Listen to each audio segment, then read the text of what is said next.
Hello, my name is Andy Schmuckler. I do this podcast every Monday and Thursday at 11 a.m. Eastern. I've been calling my podcast A Man on a Mission, but it may well soon change names to Let's Be the Heroes That We Need. My plan has been for today, I was going to start with something that's beautiful instead of ugly and good instead of evil. And I'll get to it in a minute, but I just had a fantasy I'd like to share with you before I get to the sacred space of lovers, which is what I plan to lead off with. This other thing takes us back into the realm of the ugly, which I have spent a lot of time looking at, and I really tell you, it takes a toll on you to see what's been going on in the American power system for the last 30 years. But with the history of our species, which is the big picture that I really think we need to see in order to understand really what we're up against. But that's not what I'm going to talk about now. I'm going to stick with the American scene for now, which has been my preoccupation for the last 20 years anyway. There's been a story that I've seen told 2 or 3 times, and having to do with the juxtaposition between what several very prominent Republicans have said out loud about Donald Trump, and recently, not like Lindsey Graham about the kook that Trump was, he said in 2015 or 16. No, this is fairly recent stuff. And 3 Republicans, probably most prominently Mitch McConnell, Moscow Mitch McConnell, and also former Attorney General Bill Barr, and finally the third of the trio is Sununu, the governor of New Hampshire. All of them, you could have present videos, which people have done, saying basically that Trump is a threat to the nation in various language and ways, and really unsuited to be elected president. And then in the past week, all 3 of them have announced that they are going to support Donald Trump for president. I find that very disturbing and more than a little bit puzzling.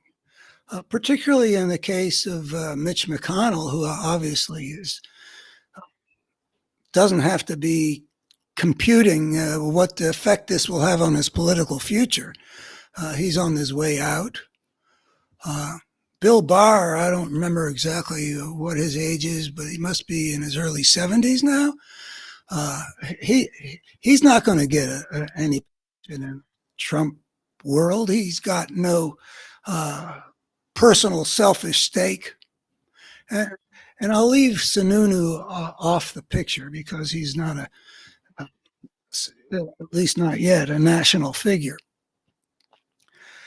It disturbs me partly because what we really need is for all those who see what's what to talk, especially on the Republican side we're talking about here, to tell the people with whom they have some credibility as fellow Republicans that this is not a candidate that a Republican should support, that he is a threat to the American democracy, to the constitutional system order that we have been proud of for more than 2 centuries, and that the only responsible thing is to withhold support from this Republican nominee, and then ultimately to combine that with, and therefore also to vote for Joe Biden. That's a separate thing for now. I agreed recently in a video I did about Stuart Stevens, the never Trumper, who says that if he were asked for advice, he would say, "Yeah, you got to tell them to vote for Joe Biden, but but wait to do that." And he's talked about the time of let's say, the Democratic National Convention. That's important. I mean, saving American democracy is more than important. It is essential. Let me see if I can get this picture a little bigger. There it goes. So anyway, that's why I'm disturbed, because these are people who've been public about seeing what they've seen. They see what every American patriot should regard as decisive about who to vote for in the coming election. And the stakes, of course, could not be higher when you're talking about the choice between democracy and fascism. So I think that this is such a major betrayal on the part of these three guys that it should not be allowed to pass and pass into the past. There's a way in which I'd like to see somebody call them on it. And that's where I come to my fantasy that I had in the last half hour before this conversation here on the video began. I'm imagining myself to be one of the Democratic senators. I wouldn't even mind if it was a Republican senator. Even Mitt Romney it doesn't rise to the heroic level that I would hope that I would if I was in his position. But anyway, I'm thinking in the Senate, I think about Elizabeth Warren, who is articulate and fully qualified to call them out on this particular betrayal, because she's been major figure in the Harvard Law School, and this has got to do with there's a lot here that is about the Constitution, and which leads me also to a second senator I could imagine doing it, though I don't think he's got quite the combative chops I'd like to see in this arena that I'm going to be laying out what I'd like them to do. But Sheldon Whitehouse from Rhode Island, he's the guy who more than anybody else in the Senate is taking on the corruption of the Supreme Court and all the forces behind him that have executed this program of corruption. So he's quite qualified too. And it doesn't have to be a senator. It could be one of our finer members of the House of Representatives, like Jamie Raskin and Adam Schiff, the two people who were in charge of the two Trump impeachments.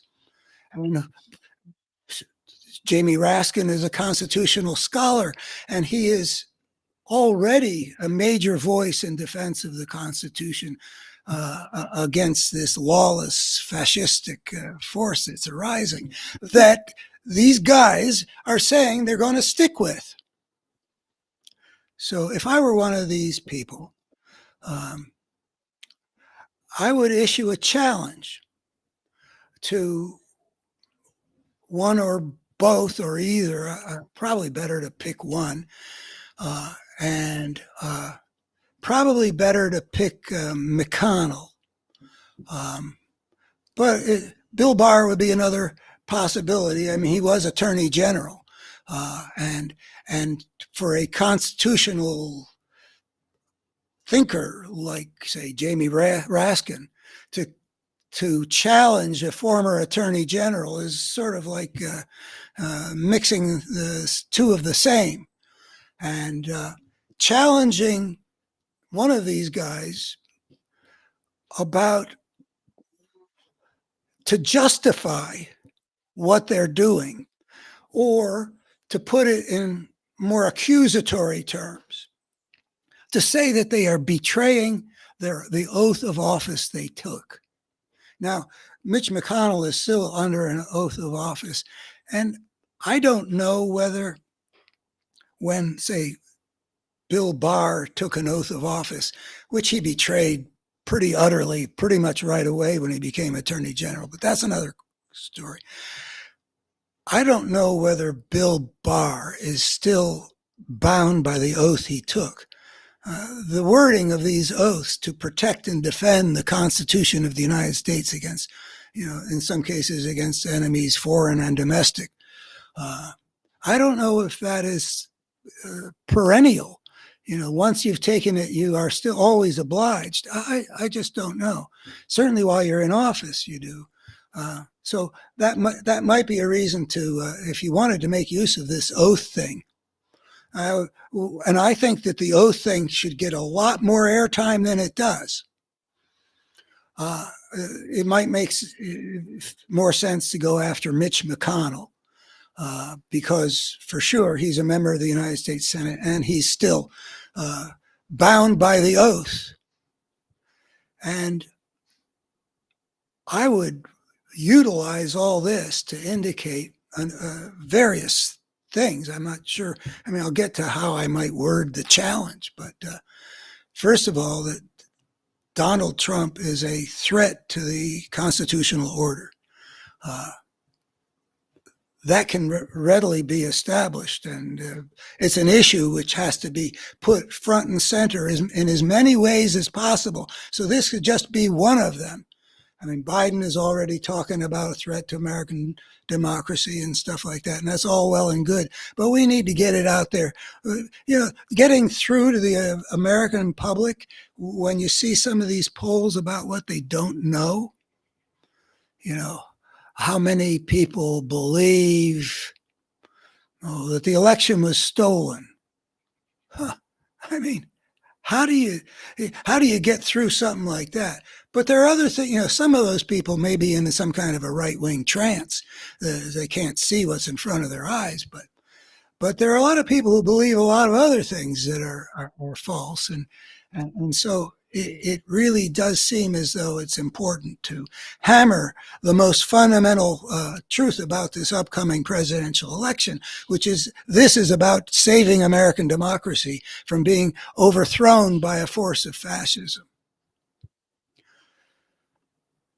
So I would say, Senator McConnell, I challenge you to debate. And then I'm not sure exactly how, what the proposition would be, or j'accuse, I accuse you of betraying your oath of office, and then maybe go into why that oath is really something to be taken with utter seriousness. First of all, to look at how our founders put that into the Constitution, to protect the Constitution. It wasn't about, the stuff in the preamble, to provide for the general welfare and the national defense. That's all well and good. But the important thing that they thought essential to have people swear an oath. Now, the oath has a long history, and it is connected with the deepest commitments. These are not casual commitments. When you take an oath, fealty to the king, or all the stuff that goes back in history, taking an oath was an unbreakable promise. And here's Mitch McConnell or Bill Barr breaking that unbreakable promise. Talk about what a lack of integrity is implied by the failure to take that oath seriously. Now, people have criticized, in these reports that I've seen, putting party above nation is bigger than that. I mean, there's a lot of ways you can put party above nation, and people in political parties have done a lot of it over the generations. But he's putting something above the preservation of American democracy, above honoring his oath of office. And then to talk about what is it that you're protecting when you protect the Constitution. It's got to be brought down to the level of so that people can see that there are sacred things involved here. You look at the Bill of Rights, for example, and you see they're trying to create a world which contrasts with the extreme ugliness of the world where there isn't something like the Constitution and the rule of law. A world in which there is enslavement, domination, exploitation, dungeons and instruments of torture, arbitrary power, complete lack of regard for the common good because the top-down power is able to use all the instruments of power to get what it wants for itself, regardless of the cost to everyone else. And that is the opposite of the human good. And that's what fascist regimes do. That's what emperors in the ancient civilizations often largely did. That's what Trump represents, and he's presenting it ever more vividly. I gather that I haven't read the interview with Time magazine, but people are saying that it sounds a lot like Mein Kampf. This is what he'll do in the term if he wins the election. I mean, we're talking about ugly things here. And we're just condemned at this moment in our history to have to be the heroes that we need. We need to step up here because we're coming to a showdown in this election. And there are a variety of other showdowns in various courts, but the place where we got to be focused, in a sense, in terms of the most significant outcome issue, is who's going to be inaugurated president next January. It's got to be Joe Biden. They're really the stakes in terms of what we would lose if it was Donald Trump are so great that nothing about Joe Biden could begin to measure up against any criticism. Now, I do wonder why McConnell made this move. Like I said, he doesn't have to do that. Liz Cheney hasn't done it. It's not clear what political future she's got either, but Mitch McConnell's on his way out. Why would you do that? Now, sometimes these guys make some mention of, well, it's better than having the Democrats in power. In this challenge that Adam Schiff or Jamie Raskin or Elizabeth Warren or Sheldon Whitehouse might issue, I would say, I defy you to point to anything that justifies the way you talk about, we have to save the American Republic from the Democrats. They are a threat to democracy. I mean, that's such BS. They got nothing. They're continually pretending that they got something, like something to impeach Biden with. Call them on it. Show me anything that Biden's tried to do in terms of policy that isn't sort of like mainstream among all the decent, affluent, free societies that have been our traditional friends. What is the least bit extreme? I would like to see them called on that. But that's just their phony excuse. But I got to admit, I don't really understand why. I think deep down, what it probably boils down to is that someone like Mitch McConnell is agent of the plutocratic, somewhat fascistic. I think money really gets to call the plays most. You can look at Mitch McConnell's history about election finance stuff. I mean, he's got a long history of trying to make sure that money can buy political power, because that's what serves the real force behind today's Republican Party. and they're willing to go along with the fascists if that's what it takes to keep power essentially on their side of the divide. So I think that McConnell has made the same computation as the Supreme Court has done. It's a terrible computation, but it is that Trump may be problematic. And we know, at least in the case of McConnell, he really wanted to get the Republican Party free of Donald Trump. But the base insisted that the party stick with him or they would abandon the party. That's what happened right after the insurrection. And, McConnell gets up on the Senate floor and says, you can prosecute this guy, Trump. He's fully responsible, morally and legally, or whatever he said. And then he found out that what the base really felt.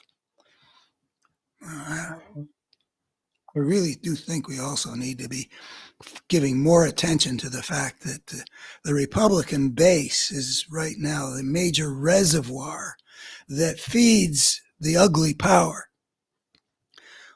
They didn't necessarily get themselves as crazy as they are now on their own.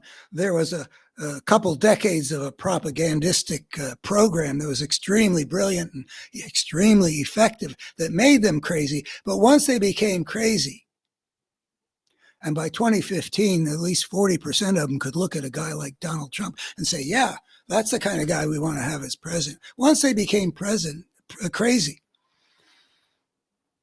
they became the reservoir from which Donald Trump gets his power. They nominated him. And then they insisted that the party stick with him in the wake of his trying to overthrow an election, attacking the foundations of our constitutional order. And so the party obediently went along, adopted the big lie as a party dogma and all the rest.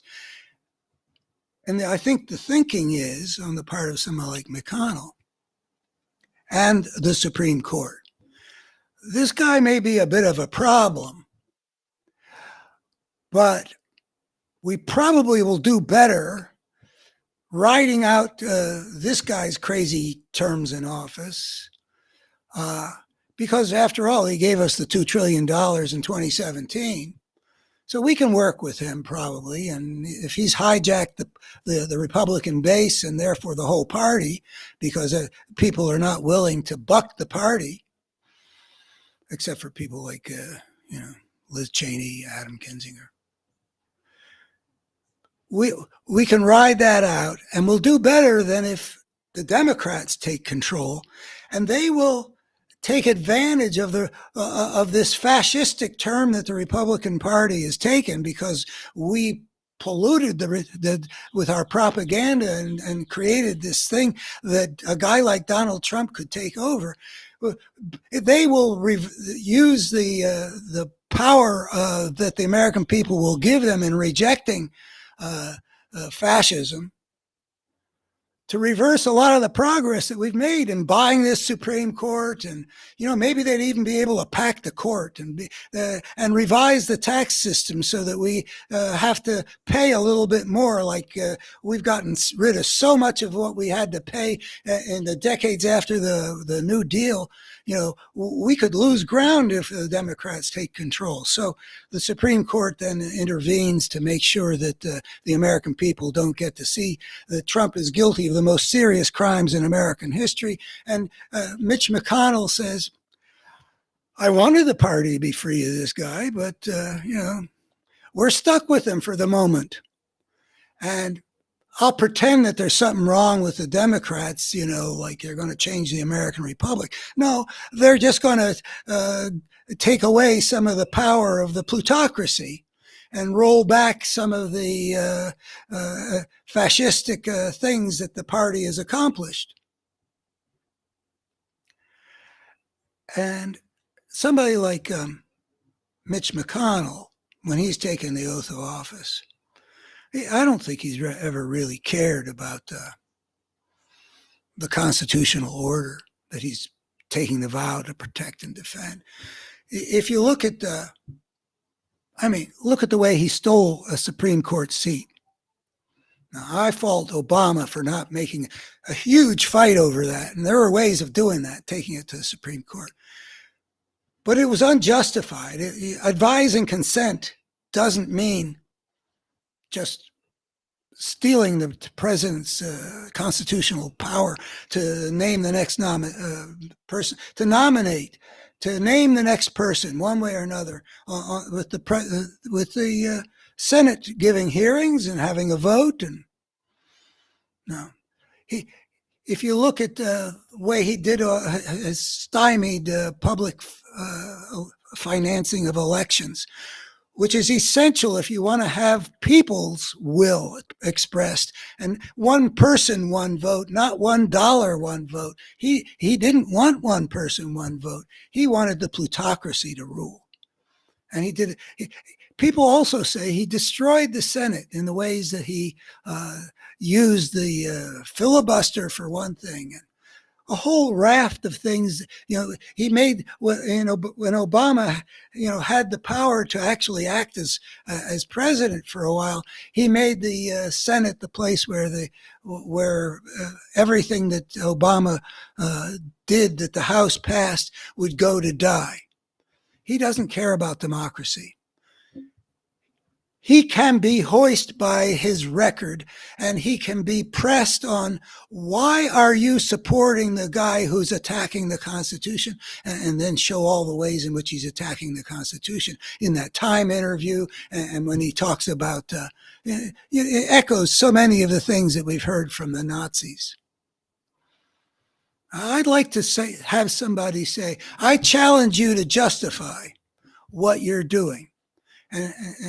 And to jump onto the national stage, and maybe not just once, because I don't think these guys would. Maybe there's a way of framing the challenge so that they actually might come forward and have that national event. I'm thinking about how Gavin Newsom was able to go one-on-one with Ron DeSantis on Fox News, which was a way of dramatizing something that was an important contribution to the overall education of people out there.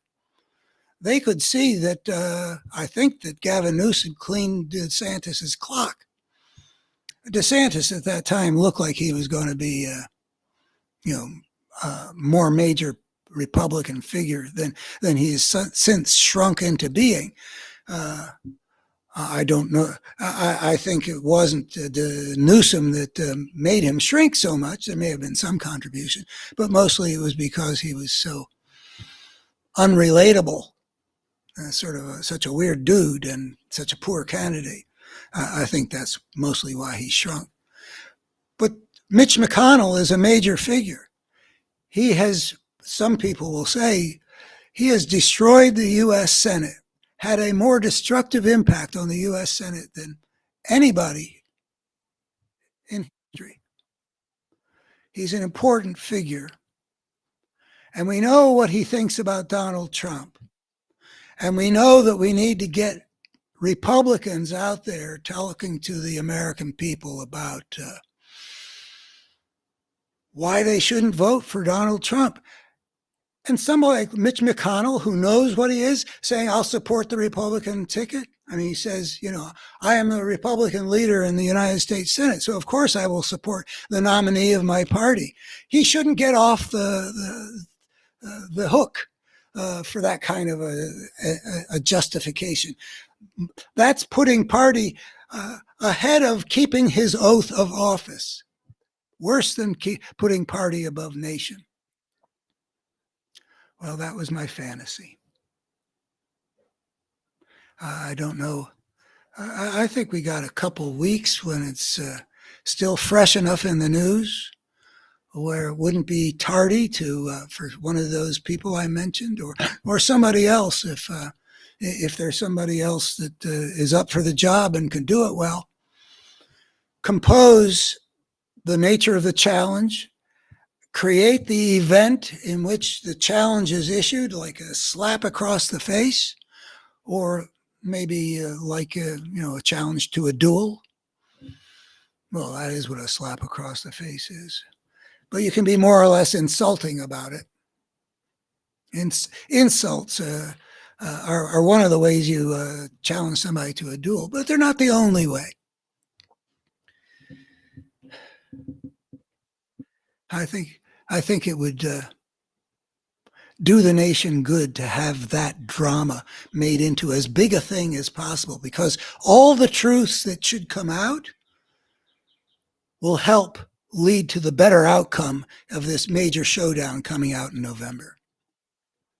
Okay, now I'm going to go to what was going to be the first item on my topics list, which if you got tuned in early, you saw the list of topics. The first one was going to be the sacred space of lovers. I wrote this a few years ago.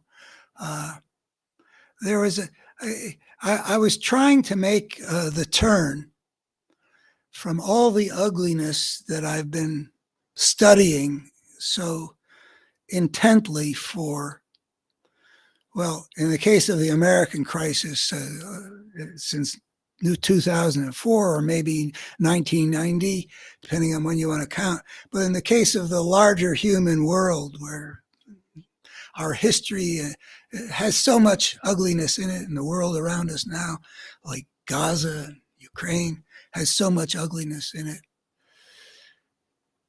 I felt worn down by it. It takes a toll when you look at so much ugliness. So I wanted another project that was on the side of beauty and truth and goodness and things worth celebrating.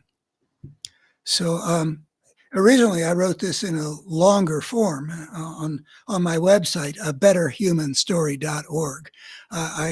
I did a series, I think it's in 2017, called A Better Human Story. And the third installment of it was a longish version of this essay. But I wanted to make a whole project out of it. I wanted to understand things and flesh them out in a big enough way. But I didn't manage to get there. I had conversations with people. I read books and such. I felt like I got some core vision of this sacred space of lovers, but not the depth of something worth saying that required the length of the book that I was hoping to do. And in fact, that first thing I boiled down into an op-ed length thing, where I publish an op-ed every weekend in newspapers in the district where I ran for Congress. Most of them are challenging to the 2-to-1 Republican population of the congressional district. But often when I can, I throw something in which is not about the things that divide us. And I boiled down the sacred space of lovers to this piece I'm about to read. This past year, feeling depleted, even damaged from looking so long into our national heart of darkness, I wanted to turn to explore something good and whole, some part of our human lives worth celebrating. The celebratory project I found myself most inspired to pursue is one I call the sacred space of lovers. That is, the space that lovers can create to inhabit together. A space that ideally is one of open-hearted intimacy of body and soul, of romantic passion, of deep love and attachment. How much is there in life that brings greater fulfillment than experiencing, to whatever degree one finds it possible to achieve it, that kind of space with one's beloved? In looking for something in our lives worth celebrating, one could, of course, have chosen other positive dimensions of our experience. One could choose the experience of giving and receiving kindness among people. But of course, in the ideal of the relationship of lovers, such kindness is a basic element of what is given and received. One could choose those moments in our lives when we are moved by beauty. Oh, wait, this is part of what can go into making the sacred space of lovers. For lovers tend to perceive the beauty of their beloved and to have their hearts moved by that perceived beauty. In the words of the Rodgers and Hammerstein song, do I love you because you're beautiful? Or are you beautiful because I love you? One could choose to celebrate the value of honesty and authenticity in human interaction, that solid foundation of people's connections being built upon truth and integrity. But this, too, the cultivation of honesty and trust, is part of the means by which lovers can create such a wonderful place of security in which to be intimate together. One could choose the dimension in human community where the spirit of fairness is honored. But fairness supports also achieving the ideal space that lovers can create, where each is inspired to make sure to do right by the other. That all these different dimensions of the good come together in the sacred space of lovers tells us two things. First, it shows something basic about the nature of wholeness, that the many components of the good tend to converge into something whole. I want to read that sentence again because I don't think that I fully grasp the fundamental spiritual truth that this points to, but I believe that it is true and that it points to something that's worth exploring. So I'll read it again. First, it shows something basic about the nature of wholeness, that the many components of the good tend to converge into something whole. There is on my website, the website called abetterhumanstory.org. If you put in the search box pathways, it'll take you to a piece called Our Pathways into Deep Meaning, or into the experience of deep meaning. And there's a lot about that in there, as far as I've been able to take it. Also, in my integrative vision about the human story, which is really what I'm wanting to convey through this thing, really what drives me, I identify a couple of forces in that are contending over human destiny. Two coherent forces that I feel I can show, one of which consistently spreads a pattern of wholeness, and one of which consistently spreads a pattern of brokenness. And that idea of a pattern of brokenness and a pattern of wholeness relates to this thing. The fact that the sacred space of lovers can be fed by all these other dimensions that we can experience, the sacred or the whole in our lives. The clue about something big. Well, I'll go on for now. Getting back to this op-ed about the sacred space of lovers. That all these different dimensions of the good come together tells us two things. I said the first. And the second, it helps to explain why it is that the sacred space of lovers is an especially rich source of human fulfillment. For it is an ideal comprised of diverse elements, each one of which we experience as being of great value. And I know a lot of people for whom the space they have created in their relationship with their beloved, though with its limits and its imperfections, is really core to what they value in their lives. So, turning to another dimension, which has got to do with what I regard as the essential lens through which we should look at our human story, which is an evolutionary perspective. So, one might ask, why call that space of lovers sacred? The answer starts with the widely shared belief that, quote, life is sacred. Therefore, as our traditional religions have generally recognized, those things that sustain life partake of the sacred. The relationship of lovers, of course, is profoundly connected with life. For it is through that space that life survives into the future, being passed from one generation to another. But the space of lovers that best serves for the perpetuation of our kind, of humankind, involves a lot more than mere reproduction. That's because, for us humans, the task of passing along life is about more than conceiving and bearing young.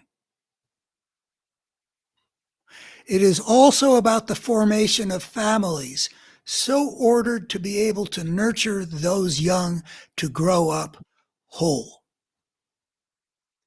For humans, it is a loving and stable family that best perpetuates life. And the space of lovers serves life and thus is sacred because the lovers can lay the foundation for such a family to the extent that they can embody the ideal of that space, whole in all those dimensions.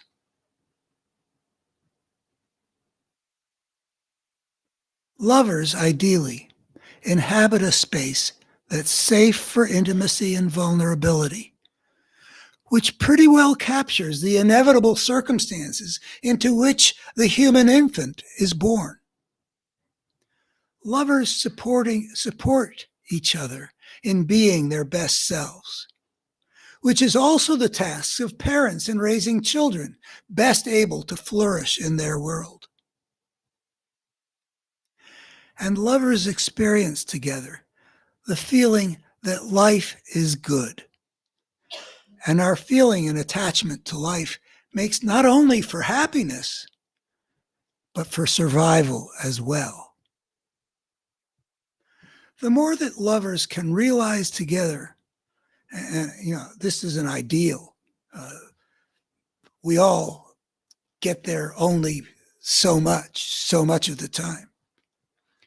The more that lovers can realize together the ideal of that sacred space, the more they can provide a template around which children can grow up to be whole with the strength and soundness conducive to navigating life's challenges well. And the more they can carry in their own hearts the ability,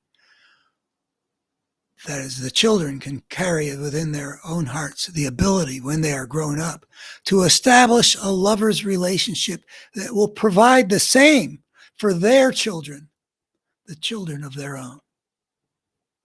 This ideal space of lovers is sacred then because life is sacred and because the space of lovers in all its dimensions is at the heart of how our human form of life has perpetuated itself.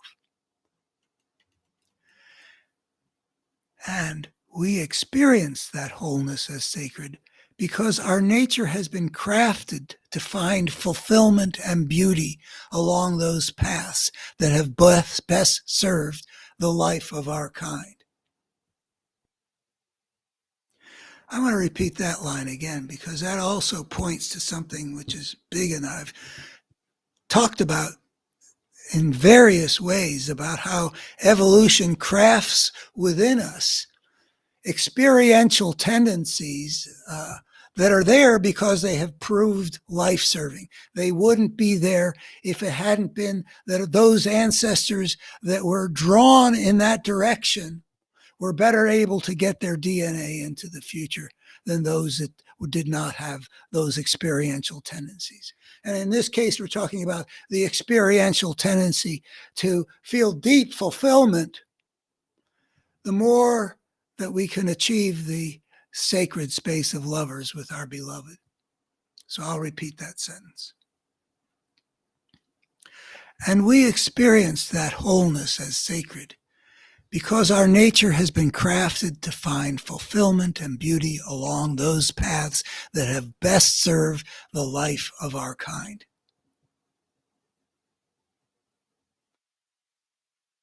You can see how useful the evolutionary perspective is in seeing what's in us and why. It is one of life's richest experiences when, as lovers, we can bring together kindness and pleasure, integrity and beauty, body and soul, an experience with the potential to open us to a depth that enables us both to perceive and to feel the sacred at the heart of our lives. In my list of topics, maybe I should bring up that list. But anyway, the last topic, if we get to it, is the reality of the sacred. And I'm using this word, and I am expecting that a lot of people of a religious point of view are probably wondering, well, how is he seeing this? He doesn't sound like he's working in our religious perspective. And yes and no. And people but mostly people of a secular point of view might think that I'm using a word which really doesn't refer to anything. And the evolutionary perspective refutes that way of dismissing. I think I can show that that there is a dimension that's important and that's real and that has been put by evolution into our experiential repertoire and that rightfully should be considered the sacred, which correlates in meaningful ways with what is life-serving. If we get there, I'll be happy to lay that out. If I don't get there, please go to betterhumanstory.org and just do a little searching about spiritual dimension, and you'll see the case is made, and I think the case holds water. Let me go back to the ugly. Like I say, I get worn out by the ugly, but I have felt sorry for myself at various times, certain days or moments over the last 20 years because it takes a toll on me to look at the ugly. And I've told myself that people of my father's generation, they also were compelled to go to battle against fascism. This is, my father was born in 1918. That means his generation, they call the greatest generation. Anyway, they're the ones who fought, and almost 500,000 of them died, winning World War II. And when I feel sorry for myself, and I am something of a spoiled baby boomer, had it so good and took it for granted for so long that we somehow think that they really did promise us a rose garden. But I tell myself, this is our time to have to fight it, and at least I get to stay at home. I'm not sleeping on the cold ground, getting rained on. I'm not getting shot at. I'm not watching my friends die. So, yeah, it's not pleasant to keep looking at these ugly things, but we're the civilization creating creature, and it turns out that it's kind of a Faustian bargain. We get certain wishes granted, like we dominate this planet. We're at the top of the pecking order. Uh, Even from space, you can see this is a different planet from what it was when we were just hunting gatherers 10,000 years ago or 12,000. Not sure which number to use anymore. I always said 10,000, but some people are saying 12,000. But anyway, it's pretty recent. We've taken over the planet to such an extent. I mean, if you consider how long did it take to get to be 1 billion people, I forget when that line was crossed, but within the last 2 centuries, after 10,000 years of civilization.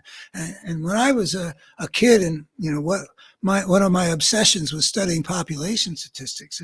The population of the world was 2 point couple billion people, and we've crossed now 8 billion people. And the number of people who are being supported in a very affluent lifestyle beyond what would have been imaginable. Maybe aristocrats with their bevies of servants who are living an opulent lifestyle. But between the United States and Canada and Western Europe and Australia and Japan, and there are hundreds of millions of people living very opulent lifestyles, and our impact on the planet has mushroomed accordingly as we've gotten to be more numerous, wielding a bigger technology, and producing far more for a far more productive economic system. We have just become huge. That's sort of like the Faustian bargain. We made a deal. I mean, I'm not literal about this. We didn't make any deal with the devil. We were just the first species on this planet that had the creative intelligence that we could extricate ourselves from the niche in which we evolved biologically, and inadvertently plunge ourselves into a disorder that was really foreign to the systems of life for 3.5 billion years. And that disorder generated a social evolutionary force, which I think I claim to prove in that book back there, The Parable of the Tribes, the problem of power and social evolution. We've got a challenge that we need to meet, that because the byproduct of our creative intelligence was not just that we're able to make choices that weren't available to hunter-gatherers, like have an agricultural society, say, or an industrial society, but we also are compelled to deal with a destructive social evolutionary force that inevitably gets unleashed, and that is not a function of the nature of the creature. And so we end up with something I call the spirit of the gangster inevitably being elevated to a position of power. The thing that can prevail in a war of all against all, which is inevitable when a creature crosses into the path of inventing its own way of life and leaving out of the natural order where things are regulated to help the whole system move in a whole way into the future.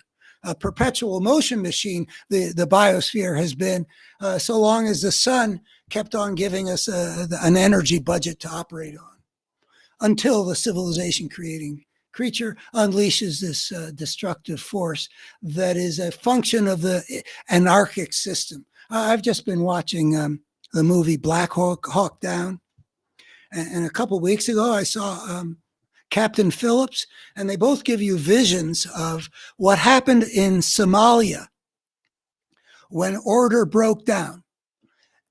And what happens is that the warlords call the shots. They rise to the top. And that isn't a metaphor, or maybe not even a metaphor. It is a mini dramatization of what happened to the whole of human civilization, inevitably. When civilization emerged into a disorder where there was no natural order, no human devised order to regulate how these new life forms that are the fruit of the inventive creativity of a really smart creature, they are designed not by natural selection but by the creative imagination of the creature itself. That seems to create all kinds of freedom, but it turns out that if you're going to have anarchy, you'll have a war of all against all, and the worst elements or some of the warlords will come to the fore, like you see in Black Hawk Down, where the warlord starts machine gunning at the very beginning of the movie. 300,000 people have died in Somalia in this civil war between warlords. And one of the warlords that controls Mogadishu is machine gunning people who are 303,000 people have died of the famine, and these people are crowding around food deliveries the United States has brought, and he's machine gunning them because he wants to take over that food to use as a weapon to enhance his own power in that civil war. Captain Phillips presents a microcosm at the beginning, that these pirates are driven out there by these warlords. I mean, it is ugly stuff, and it inevitably comes to the fore.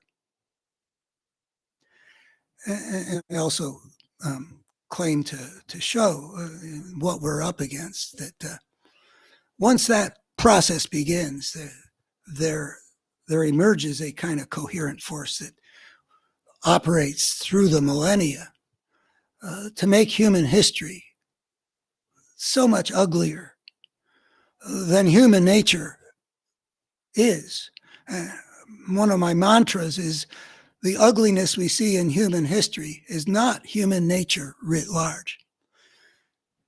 But boy, there sure is a lot of ugliness. I mean, there's the ugliness of what's happening with Trump having a chance, despite the things that he's showing and saying, and that we have all the evidence that he did and who he is. Despite that, the American people might elect him president. How much ugliness is that? And the ugliness of what Putin has done in Ukraine. Because we don't have an order to prevent a crazy sociopathic guy with a lust for domination to launch an invasion unprovoked against a decent society, increasingly decent, becoming increasingly decent, becoming a free society, becoming a democracy, things that were threatening to this fascist dictator. And there's no order to prevent him. That tells you something about the challenge that we face, by the way. That shouldn't be possible in the world that we need to create. Not in a world where we got nuclear superpowers still. We got three of them, and in two, the United States and Russia and the United States and China both have sufficient tensions that we've had to look at the possibility. We might have a nuclear war between massively armed nuclear superpowers. We got to get to a place where that isn't possible. Because if you have a whole series of these things happening generation after generation, like almost happened in 1962, we might not luck out every time we're playing Russian roulette. So that's the picture that we get that gets presented by this ugliness. And the ugliness takes shape-shifting forms and works its way in various ways that are important to understand how what's happened in Gaza, as well as the rising threat of fascism in America, are really part of the same picture. Now, let me just say a couple things about the situation in Gaza, which I find really painful. I mean, I can find it painful if somebody tells me that, back in 1993, first year of Clinton's presidency, 300,000 people have died of famine in Somalia. Yeah, that's terrible. But there's an extra component here. I feel an identification with a couple of the nations that have been important in how this has unfolded. I mean, I am someone who I have visited Israel and found a surprising amount of wonderfulness to the country. And I believe that the government that is in power now, which is the government that was in power when Hamas attacked in October 7th, is the worst component of Israel being expressed. I think, a lot of people are just hostile to Israel. I am not one of those. Maybe some people will think when they think about Israel, that its very existence is anathema to them. That's not how I feel, and I can make a case for the justification of it. But for those people who are angry with Israel for its role in what we see happening in our world right now, in the last 6 months, which includes me, I think that we Americans are in a position to understand, maybe more empathetically than we might have before the Trump era, that nations sometimes come under control of something which is really not okay. Their worst parts. We've got in America, we went through 2017 to 2021. I was embarrassed to be an American during those years. I was embarrassed when the President of the United States shoved aside one of the NATO heads of state in a very rude way. We could see the video.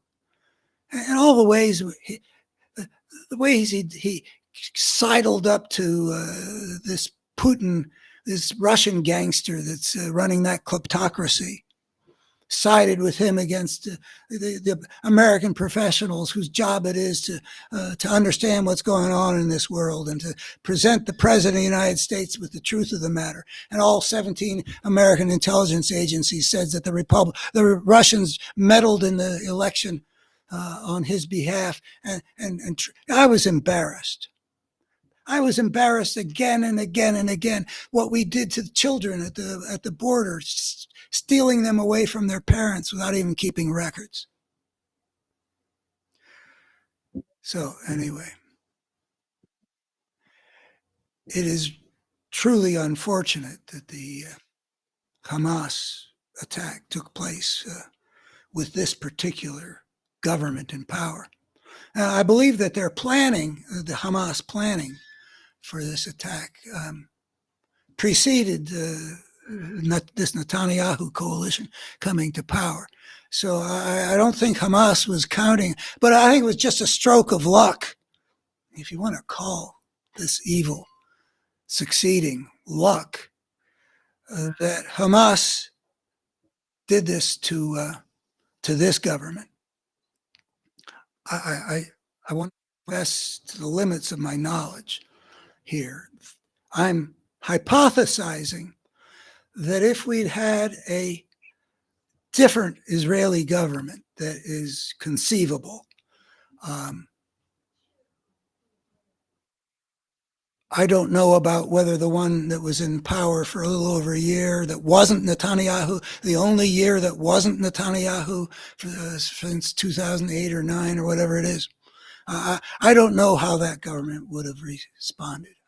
But I am imagining that if we had a government in Israel on October 7th that was representative of the country, the parts of the country that have been historically represented. And I don't know if we got to go all the way back to some of the more benign governments, like in 2000, the Labor government headed by Ehud Barak. But we've had a lot of Netanyahu. And I don't doubt that the way Israel had behaved under Netanyahu up to that previous year-long non-Netanyahu government, that also helped set the stage for Hamas doing what it did. But what Hamas did is sort of, it's just got to be looked at as what it is. Uh, and it is the act of a truly evil force. If you want to use the word evil to describe a coherent force that's impact on the world is consistently to make it more broken. That's my definition of evil. So what Hamas did is where I want to start. I don't see any way of interpreting this as being a deliberate effort to set a trap for Israel. The way they conducted themselves was like it was fulfilling an assignment they apparently gave themselves. How outrageously can we traumatize the Israeli people? And so what they proceeded to do goes beyond, bombing a bus or having an intifada. I mean, it gets to the how do we torture babies and rape women? And I haven't gone very deeply into I know enough. Like I said, it takes a toll on you when you keep on looking at how evil is operating in the world. This ugliness, though, is not human nature writ large. There's been a dynamic in the Middle East involving both sides being conveying brokenness into the system. Both sides have been making choices for years that are less than optimal or are fully geared toward making things as broken as possible in the case of what Hamas did on October 7th. And this is what it looks like they did to,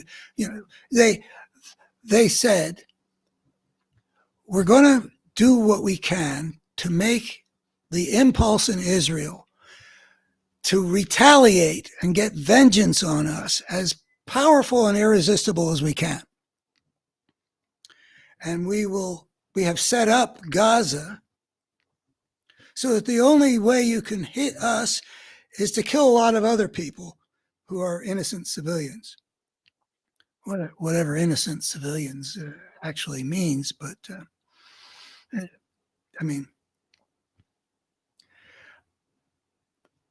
I don't know exactly how to regard all the Palestinians in Gaza.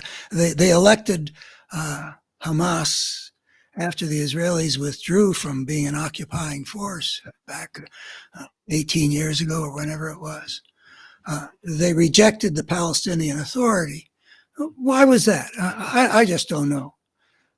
But they've been powerless for a long time to get rid of Hamas. I don't know if they would have wanted to if there were a free and fair election. Who knows? I hear that there's a lot of support for Hamas, but regardless, they don't deserve to be killed. Now, some people think that this Israeli government has been deliberately practicing genocide. That's not my interpretation. I can't claim to know, but I think that the problem with this Israeli government is they don't really care. It's not a goal to wipe out the Palestinians. It's just they don't put enough weight because they are the fascistic coalition that they are. They don't give enough weight to the value of the humanity that they're destroying. I mean, we know, we Americans, I like World War II movies. I believe in the defeating the Nazis. And when I watch on some movie or some documentary, American bombers dropping bombs on German or Japanese cities. I'm not sure about the incendiary bombing of Tokyo. But we did a lot of bombing that killed a lot of people who were innocent people. We got questions about Hiroshima. We got questions about the firebombing of Tokyo. We got the questions about the firebombing of Dresden by the British near the end of the war. Some of those things are somewhat questionable, but there are other parts of the bombing that killed a lot of people. But you do a kind of cost-benefit analysis, or do the ends justify the means? And the ends were really important, that war be won. And there were going to be a lot of people who were just living in their lives or whatever, who were going to get killed in the process. But it's not okay to achieve little at great cost. I've been dubious about whether it even makes sense in terms of these. I think it's a blunder in addition. So here's how I see it, and why the Israel, part of why Israel is so painful for me to see them behaving as they've been behaving with this government. Hamas obviously set them a trap. Go after us. Hit us as hard as you can. Kill lots of people, because you're going to become a pariah nation. People are going to forget what happened on October 7th, and you're going to lose the regard that you've got. And it's been very hard for Israel to develop itself as having standing in the region, and the United Nations is always passing somewhat one-sided measures, and there's a lot that's been going on that's not always been fair to Israel, but Israel has not always Israel has had a hard-won joining of the international community. One of the problems they got up against was that there was, for a long time, dependency on a lot of Arab oil. That's a lot of that leverage that caused a lot of governments to, what do we gain by supporting Israel, and what do we gain if we support these people who are producing the oil that our economies depend on? There's a lot of stuff that's been going on. And Israel has been working its way back into the international community, like with the Abraham Accords, and they were on track to get it, the Saudi Arabia thing. And you look at what Hamas did, and you got to figure, if you're thinking straight, at least I haven't figured any other way of thinking straight, what they want us to do, well, they want us to do what the Netanyahu government went ahead and did. Now, why would they want that? Well, they want Israel to, they're working toward a future in which there is no Israel.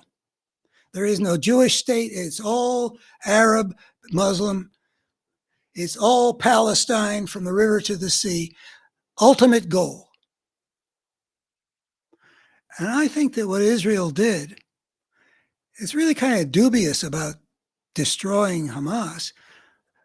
However much of Hamas they're destroying, are they really destroying more threat than they're creating? I doubt it.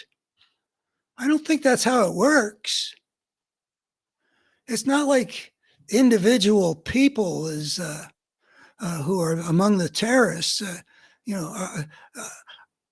are essential to the long-run war of Islamic extremists who are aligned with Iran, seeking to wipe Israel off the map.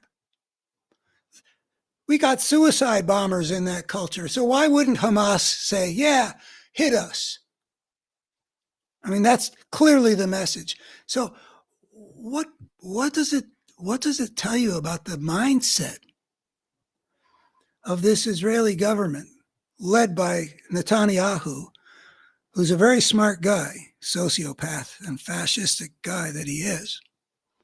What's the mindset that can look at what the Hamas did and either not see that this is what Hamas is saying, we want you to do this, and then go ahead and do it. I mean, why wouldn't you be asking yourself, well, if this is what Hamas wants us to do, is there any way in hell that it can be what we should do?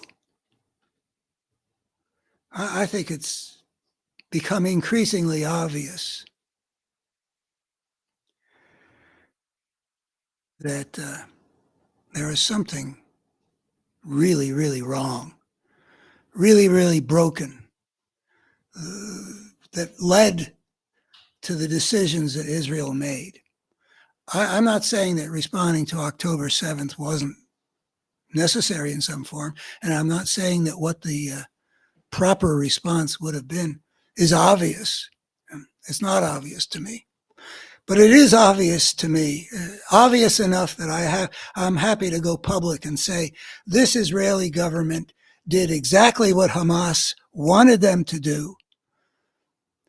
Hamas's goal is the eventual complete destruction of the Jewish state. It must have been really, really wrong for Israel to do that. Not just, at every level. Wrong in terms of all the innocent lives that are lost, but wrong also in terms of making the decisions with the wisdom that leads to the consequences that are the best ones in terms of your values and goals. This ain't it. This is the opposite. This serves the enemies that were so evil that they were willing to do that to women and to babies. They're willing to descend upon a joyous musical event and do what they did to those people. They're willing to take these hostages and sexually molest them. And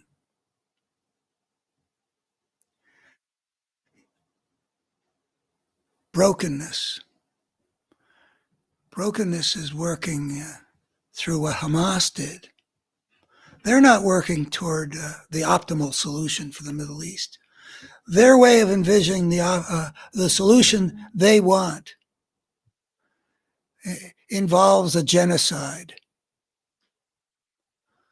It involves trampling on the legitimate rights of a people whose right to exist in their own state was ratified by the world community as a whole in 1948. The only country in the world that's essentially was created by the world community. Wiping them off the map is not legit. Anybody who would think, let's do these most outrageous things we possibly can in order to get our enemies to kill our people, that's not a pretty picture either. But again, what we're seeing at work here is a force of brokenness that emerges along with civilization and works its way through time. This is not human nature. One of the things I like to say these days is that if you look at the 4 or 5 people who have the biggest impact on how the world is unfolding, and I'm thinking about Putin, Netanyahu, I don't know whether it included Hamas or not, Xi in China, who's threatening Taiwan, and Trump in the United States, and Biden. Biden's the only one who's clearly not a human monster. I think he's an especially good guy, but I don't know people who are as sociopathic as these other guys. This is not human nature writ large. This is the result of a systemic dynamic that we are required to overcome. So just a reminder there. There is a bigger picture here. But anyway, it's painful to me to see that Israel, a country that I care about, is being led by people who are the worst the country has to offer and are making the worst decisions. And I'm somewhat skeptical about whether Hamas is going to agree to any kind of ceasefire, even though the Israelis have been pushed into apparently generous terms. I mean, for Hamas, invading Rafah, having the Israelis invade Rafah, continues to destroy Israel for the long term. So why would they want a ceasefire where Israel can stop looking so ugly? But I would love to be wrong about that. I would love to see, well, I'd like to see the Israeli government fall. Polls show that a substantial majority of Israelis would like Netanyahu to resign right now.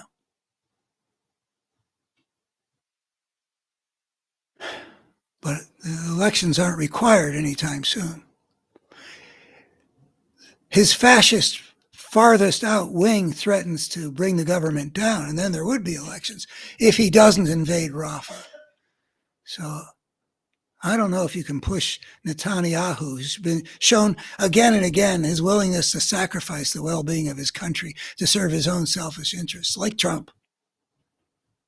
I don't know if you can push Netanyahu into backing away from this ugliness and sort of beginning a rehabilitation of Israel. Because if the war ceases to be the main action, he may fall.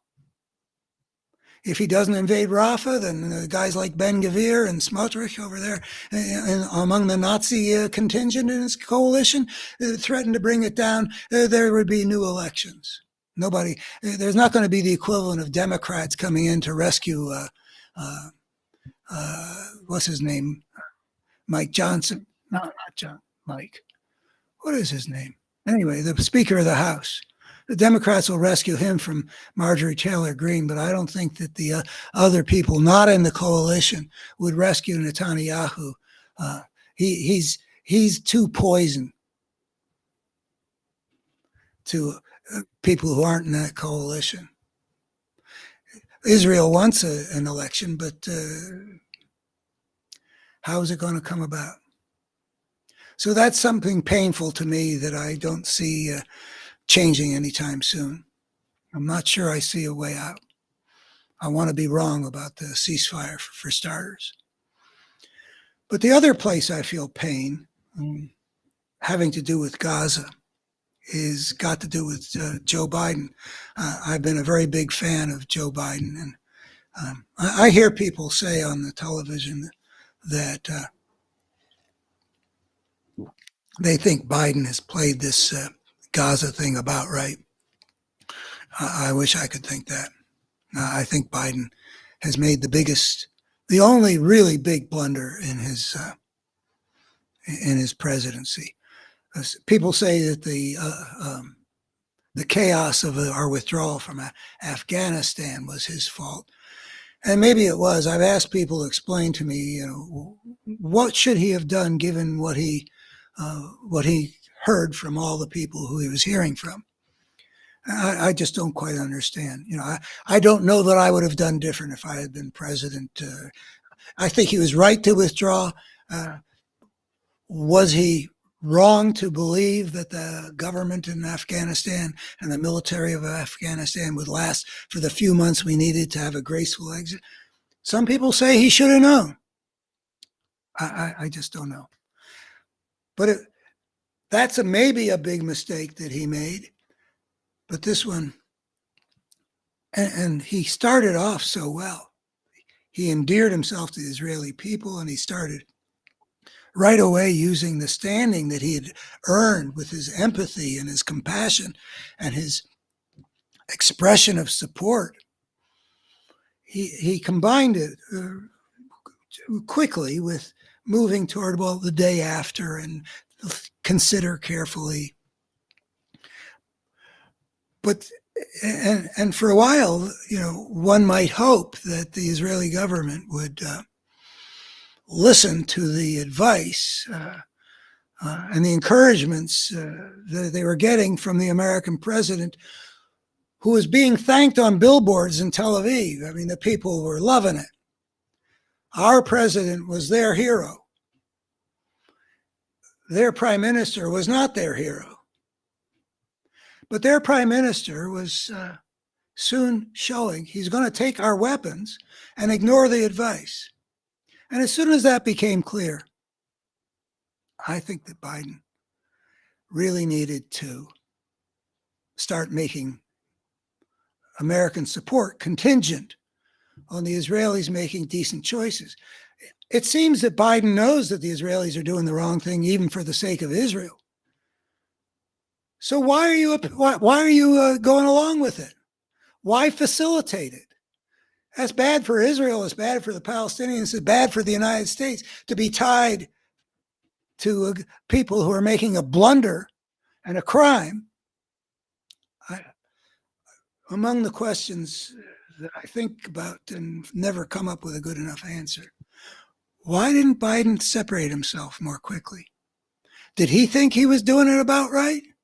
Does he think? I mean, it was gradually ratcheting up, but by the time he still is not making aid contingent as far as I can see. And by the time the public disagreements became more and more public, and people, were talking more and more about the distancing, a lot of damage had been done. And some of that damage has got to do with the major crisis here in the United States. I mean, a lot of things are connected with a lot of things in this world. And what Joe Biden does with respect to this crisis in Gaza is connected with his prospects for winning the election next November. I've heard people discuss how seriously they're connected. There seems to be a variety of opinion. The mayor of Dearborn, Michigan, where there are a lot of Arab Americans, turned down a chance to meet with the president of the United States because his constituency is that upset with Biden. I saw a headline on a piece. I didn't read the piece. Would Arab Americans be so upset with Biden about Gaza that they would vote for Trump? And the answer in the title of the piece was something like, they really might. And the stuff that's going on the campuses. So I see out of Gaza, this whole thing, so much going wrong that Hamas would do what they did. Terrible, terrible thing. That the Israelis would respond as they have. Very destructive thing. And that the United States would get tarred with the same brush as Israel because our president, according to me, misjudged how to deal with Netanyahu once it became clear that he was going to come down with a sledgehammer with way insufficient attention to what could be achieved and at what cost, playing right into the hands of the people who launched that atrocious attack on October 7th. So I want to be wrong about something or other here. But at the moment, I do believe that the reasons why Joe Biden will win will outweigh what's going on the campuses and what's going on in the Arab American community. But I don't know that I'm right about the weight that I'm giving to the ability of the people on the side of American democracy to convey to the American people that this is the fundamental choice between American democracy or fascism. That is what the battle between Biden and Trump actually is, and I think that there is actually a possibility of a blowout if we get that word out well enough, far enough, deep enough into the American people so that they feel those things and vote accordingly. But I could be wrong. I sure do wish that people like Mitch McConnell and Bill Barr, instead of saying, yeah, I'm going to support Donald Trump, though we have them on video saying the terrible things that they have perceived that Donald Trump is and what he threatens. I would much rather see people like him out there leading the way for other Republicans to abandon the Republican Party in this Trumpist fascistic form and voting for Joe Biden.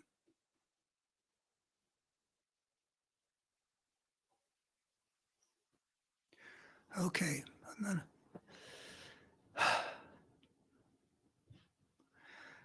There's a small topic that also has to do with the election campaign.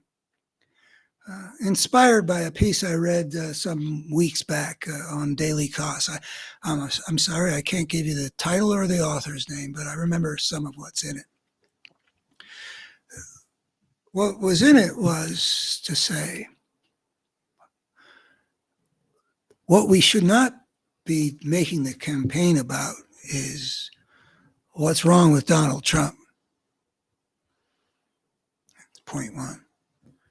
Instead, it should be a pro-Biden campaign about all the good things that he's done, about he's accomplished really rather a lot. And when he finished his first 2 years and people looked at that 2-year period and compared what he'd accomplished in those 2 years, it really compared very favorably to almost every other presidency in, not the first 2 years of FDR maybe, but, it was really quite exceptional. And there are a lot of things that he's accomplished that the American people aren't giving him credit for. And the guy's right. It very much is important for, here's another thing I don't understand. The American people, in terms of the polls, don't give Biden credit for much of anything. In terms of large majorities, like the condition of the national economy, which is really quite good and the best of all comparable economies. You would think that the American people would recognize that because we got numbers about you can compare things. I mean, not everything's great. I'm not happy about the price of eggs. I'd like to see them back down, like $1.25 for a dozen large. But okay, but compare us with everybody else dealing with the aftermath of the, and it looks like Joe Biden is due for a lot of credit that we came in first place in the contest of such economies trying to recover from the really devastating blow that the pandemic inflicted on all kinds of things, including supply chains, which generated inflation and all that kind of stuff. I really don't like not understanding things. And the way that Americans don't give Biden credit for what he's accomplished, not just the economy, but the falling rate of crime, they think it's rising, bloodbath, American carnage. I think that when people are responding to something like a president of the United States, they could be responding to actual realities, like objective realities, like, are you better off now than you were 4 years ago? Well, the answer is, yeah, we are better off than we were 4 years ago, making actual comparisons. But I'm not sure that when people respond to someone like Joe Biden and people respond to someone like Donald Trump, that realities are what's registering. That it may be Joe Biden doesn't move like a guy you'd want to have as your bodyguard.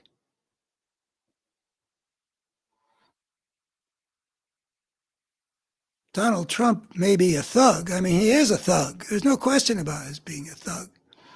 But he's able to give you a little bit of a vibe of, and he behaves, like a thug, threatening witnesses, threatening jurors, threatening judges, telling lies to turn people against, maybe incite political violence. He's like a mob boss. He's a lot like the warlord shooting the people trying to get food at Mogadishu in Black Hawk Down. Maybe people are responding at that level because we're talking about who's going to be the commander in chief. Now, I've been involved in national security issues, for many decades, including sometimes in situations where I was dealing with former chair of the Joint Chiefs of Staff and ambassadors and secretaries of state and stuff like that. And I know that what we really need in a commander-in-chief is not a warlord. It's really someone much more like what Joe Biden did, putting the West together in response to Putin's threatened and then actual invasion of Ukraine. I mean, that was a piece of masterful statecraft of the leader of the free world. That's what it takes to be the commander-in-chief and the one who single-handedly has a huge say on how we conduct our international affairs. But in a visceral level, there's something about the power of the male leader. There's lots of anthropological literature having to, and you can see it in among stallions and elephant seals and stuff like that. The idea of the alpha male. It not that our kind has been all that into the alpha male in our evolutionary past, but there probably was some kind of a dominance hierarchy. And certainly once you get into the civilization and people being in this disordered world where there's a war of all against all, the leader gets to be somebody that, anyway, is that why people don't give him credit? Are they saying, no, the economy stinks because it's just a way of expressing, no, this guy walks like he's too frail to defend us? I don't know. That's just, I'm a guy whose original areas of study was things like this, symbolic meanings, and the fact that we humans don't always know where we're coming from. And I believe that that's an important dimension of things that's been largely lost. In the 50s and the 60s, we recognized that unconscious meanings and unconscious motivations were very powerful things. I've watched that whole dimension of things drain out of our worldview. And I do wonder, well, some of that stuff may have been overdoing it. But I do believe that people operate at more primitive levels than evidence and logic. And this guy on Daily Kos who said this campaign should be about what Biden, he also said facts never move anybody. And that really hit me where it hurts. If you Google that idea that facts don't move people, I think it's got a history that goes back about 8 years in our political culture. And unfortunately, there is right now a lot of truth in that.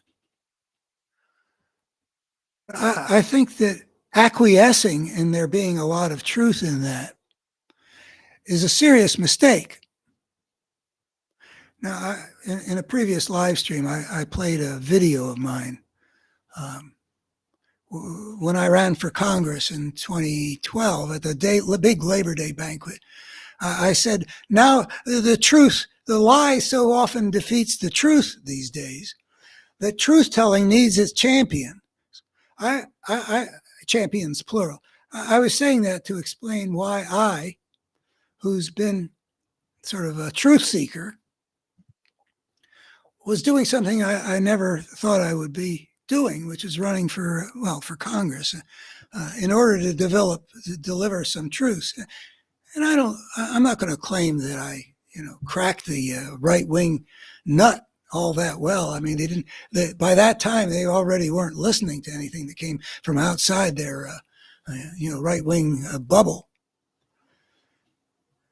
But still, there are a lot of important truths that people on both sides of the divide need to recognize. And I was glad that I got a chance to run, because I think that only if to the extent to which we run our society on the base of the supposition that the truth can matter,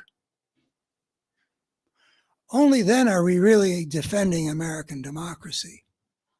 I'm not against using rhetoric that reaches people at other dimensions that are, more primitive, that tap into symbols and that, wave the flag and that sing America the Beautiful and whatever else gets people revved up to do the right thing. All that stuff's good, but I'm not willing to acquiesce, because really, if you look at the constitutional system that got set up, I think the supposition of those people in that age of enlightenment, the age of reason, the age of where with the rise of science, that facts, the truth, do matter. And that having freedom of speech and freedom of press and freedom of inquiry and all those freedoms, so that people are able to pursue the truth and share their truths openly, and there be a competition to try to arrive at the will of the people that serves the good. That's fundamental to making a democracy worth saving. If we give up on facts, we have given up on the Enlightenment idea at the foundation of the American democracy. I mean, we can have checks and balances and stuff like that. That's also important. Madison was very concerned. He did not make any supposition that people are going to all be enlightened all the time. He had a rather, the word realism comes to mind, but with all its connotations of a kind of a dim view. He saw that factions could be dangerous, that people would get caught up in their passions and stuff like that. And he was interested in making sure that the system was set up so that passions would counteract passions. Okay. Facts aren't all that matter. Passions also do matter. Maybe unconscious meanings also do matter. Symbols may matter. All of that stuff may matter.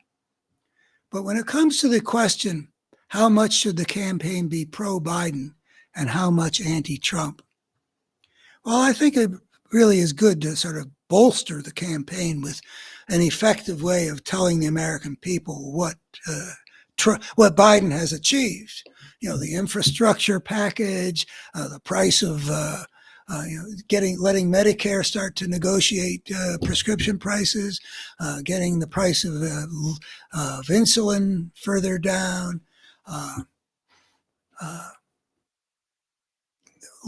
And climate change, particularly pitched to the young people who are angry at Biden because he's so closely tied in with Netanyahu and this Gaza response.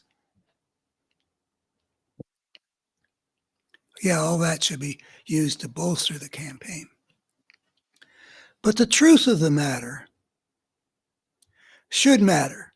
And the truth of the matter about this election is, what's extraordinary about this election is not that we've got a Democratic nominee who's got pretty damn good record of achievement in his first term, and has run a pretty good administration. Has been very clean and pretty competent, and done some good things, and is promising that if you give him a good Congress, he'll do lots of other good things. Yeah, but that's not really so extraordinary. I mean, a lot of other presidents running for their second term could say something like that. Look what I've achieved, and let me achieve more. Not so unusual. It's the other side of the election that's really, really unusual. Trump is getting more and more and more blatant and open with things that should be automatic disqualifiers. How he's going to use the Justice Department, what he's going to do to the federal bureaucracy, how he might invite Putin to invade a NATO country that we have a treaty obligation to defend. If they don't pay for the protection racket he seems to think that NATO is. I mean, this guy is just, an earlier generation of Americans, given a list of the things that Trump has said and done, would have thought the picture so extreme, so obviously outside of anything that an American president should ever be saying or threatening or promising to do. That is what's extraordinary. And it's important to defeat him. I mean, it's vital to defeat him. And I think it's vital enough to stress it, to defeat him utterly.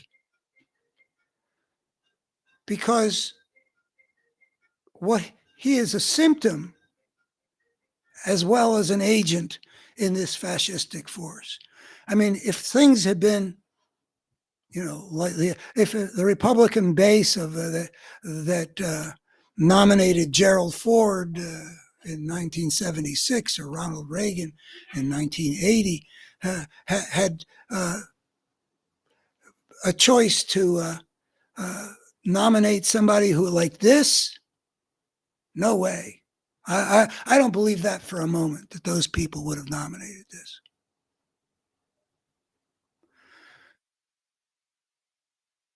So people need to be shown there's an abundance of material available to create pictures of this grotesque reality that Trump is putting out there. I don't think that there are enough Americans who find that picture really appealing, find fascism appealing.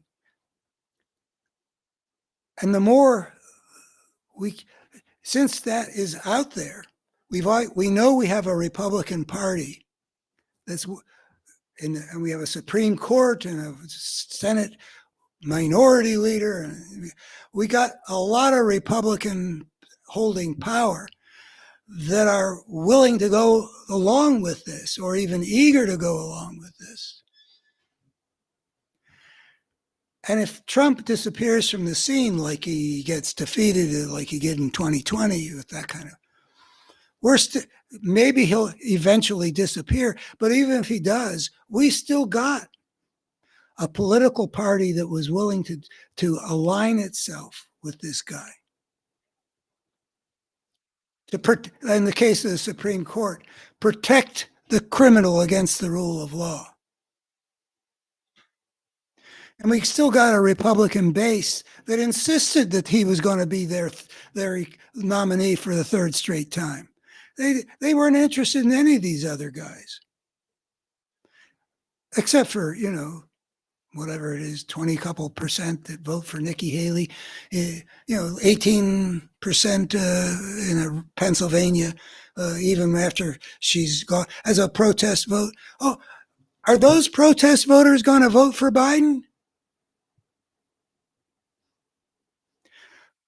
Them to vote for Biden, because the defeat of that force needs to be so powerful that either drives this Republican Party into oblivion, or it requires the Republican Party to reconstitute itself. I heard somebody on TV say recently, I think it was Stuart Stevens, who's a very, very deep thinker with whom I took issue on a very recent yesterday. But he says he can see that if the Republican Party gets defeat after defeat, by 2032, we might have a reconstituted Republican Party. I'm not sure if he said that, but at least there would be a decent conservative party there. Whether it's the Republican Party is died, gone the way of the Whigs, or whether it's been replaced by some other conservative party, first new major political party since 1856, maybe.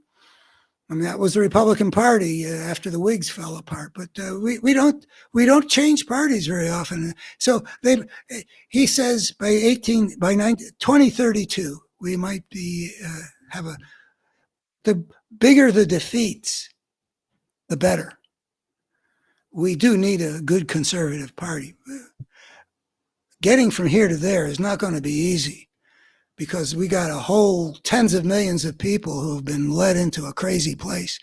And how you bring people back from where they are now to where they might function as people who actually believe in the kinds of values that the conservatives used to say, without intentionally lying, that they believed in: Christian values, Constitution, good character. How do you get people who have been led away from all that to support the opposite? Beats me, but we do have to try.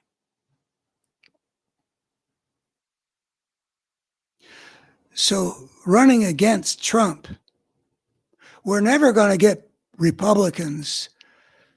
We're not going to get a blowout having Republicans voting for Joe Biden, except as they understand, they're not voting for his program that he would get through Congress.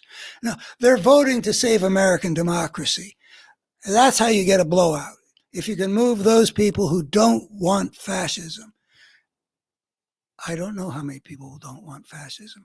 I'm guessing 2/3. That would be a defeat. 2022 doesn't seem to have been a big enough defeat. Those MAGA candidates that kept on losing in Arizona and New Hampshire and Pennsylvania and Georgia, those MAGA guys that got turned away because there were 5 to 7% of Republicans that weren't going to vote for that kind of Republican.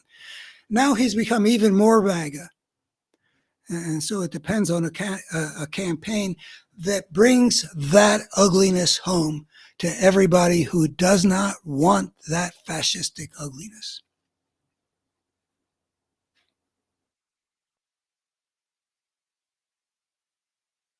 I read a piece on Bulwark the other day. Bulwark is a bunch of Republicans who really are doing the job. It's kind of interesting to look at how good the Republicans are. It's some of the, like Lincoln Project puts out ads that are, why aren't the liberal groups putting out ads as good as that as regular? Anyway, the Bulwark is a group of people who, if you look at their bios on Wikipedia, you can see that they've been aligned with the right wing over the years, but didn't go with Trump. So there's a guy named John V. Last who wrote a piece about why isn't Biden winning by 20%? I mean, I guess the thought is that Trump is so off the charts terrible that there should be, that blowout I'm talking about. And he does some good work in this piece, and he talks about how the polarization of America has made landslide victories impossible. What in the past would have been a big victory of like by 20%, I think that was the number he used. Now, because of the polarization and the sort of difficult, um, the greater attachment of people to their parties, you're not going to get people voting for the other party. It's just it's solidified in the people's allegiance to parties just because we become so polarized. And he cites things like the big sort that people have been moving to live amongst like-minded people, which I think is true. And he makes a good point that if you look back to like 1980, and he's done some good studying of some voting things that show that people split their tickets a whole lot. The guy that they chose to vote for president would be from one party, and that was not terribly, terribly predictive of who they would vote for in a variety of other offices. But now it is. Now, and he connects that with the fact that back then there were liberal Democrats and conservative Democrats. There were liberal Republicans and conservative Republicans, but not now. The people have sorted themselves ideologically. Well, yes and no. I don't think what we see on the right now is sorted ideologically. I mean, when the Republican Party puts out as their 2020 platform whatever Donald Trump says, which is basically all they did, no party'd ever put out. They don't stand for anything. If you're an ideological party, you stand for this and that and this and that. You know, they stand for whatever serves their purpose for the moment. You know, they're big on originalism when they can distort it to make gun rights something that wasn't. But then they ignore in the Trump presidential immunity case, they have no interest in originalism. That doesn't help their cause. They're just opportunists at this point. That's not an ideological thing. Yes, we're polarized. No, we're not polarized along ideological lines. I mean, unless you consider democracy versus fascism sort of ideological lines, maybe you do. So I wanted to, and I did. I made a video talking to this guy. I don't know if I've gone public with it or not. Anyway, here are a couple passages from him trying to explain why did we get polarized like this. He thinks the Cold War was the end of the Cold War was a major component of the polarization process. I don't think he really clarifies how that is. And the internet. Well, I guess that means you can have algorithms sorting people. That is actually a phenomenon. But I think that before the internet was doing that, we were already well on our way to being very polarized. And he says, I think Rush Limbaugh and Fox News strike me as small ball. And then another place he says, it would be nice to blame Fox News or Newt Gingrich for this polarization. And they each deserve some share. But at the end of the day, the conclusion of the Cold War, combined with the disintermediation of institutional gatekeepers, I guess that means that we don't all get our news and information from agreed upon sources, combined with massive economic prosperity. Why would that lead to polarization? I thought prosperity put people in a friendlier mood. Anyway, I'm drawn to these former Republicans because they're really good at some of this stuff. But I also think that they're kind of blind to some of this stuff too. Now, I was working about polarization throughout the 1990s, wrote about it. You go to my website, put in the search engine, dance of polarization. I had a piece in the Baltimore Sun about polarization and how people can push each other off to the sideline. But eventually I realized that there was more going on than that people were not just pushing each other off. There was an active component working to polarize Americans, working to divide Americans against each other. It was a strategy of divide and conquer.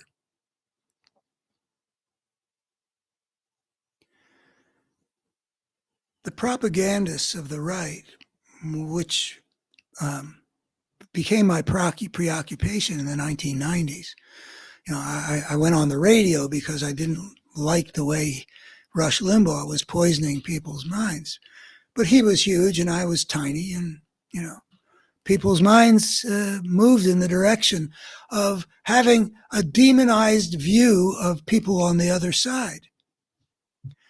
And I was in sort of a unique position to be able to, I was interacting with liberal audiences and, delivering talks to liberal groups and sermons in liberal Unitarian churches and liberal ethical society platforms, and having interactions with a lot of liberals. And then when I saw that the whole Republican Party was really in the grip of this thing, I had even more interactions when I launched my website. And there was a real asymmetry between the spirit on the right and the spirit on the liberal side. There was a whole decade when the right was getting more and more hostile toward the other side. And the liberal side was basically still feeling kind of friendly. You may have noticed that when the Democrats, even up until fairly recently, I haven't heard it for maybe only a year actually, they would refer to my friends across the aisle. Did you ever hear a Republican refer to the Democrats as my friends across the aisle? I never did. And that was very telling of what there was happening in the world, in the larger world, where I would go on the radio and I would have this ringside seat to see how 3 hours a day of Rush Limbaugh on the same radio station I was broadcasting was gradually moving the spirit of the conservative world that I'm living in and was engaged with in the conversations.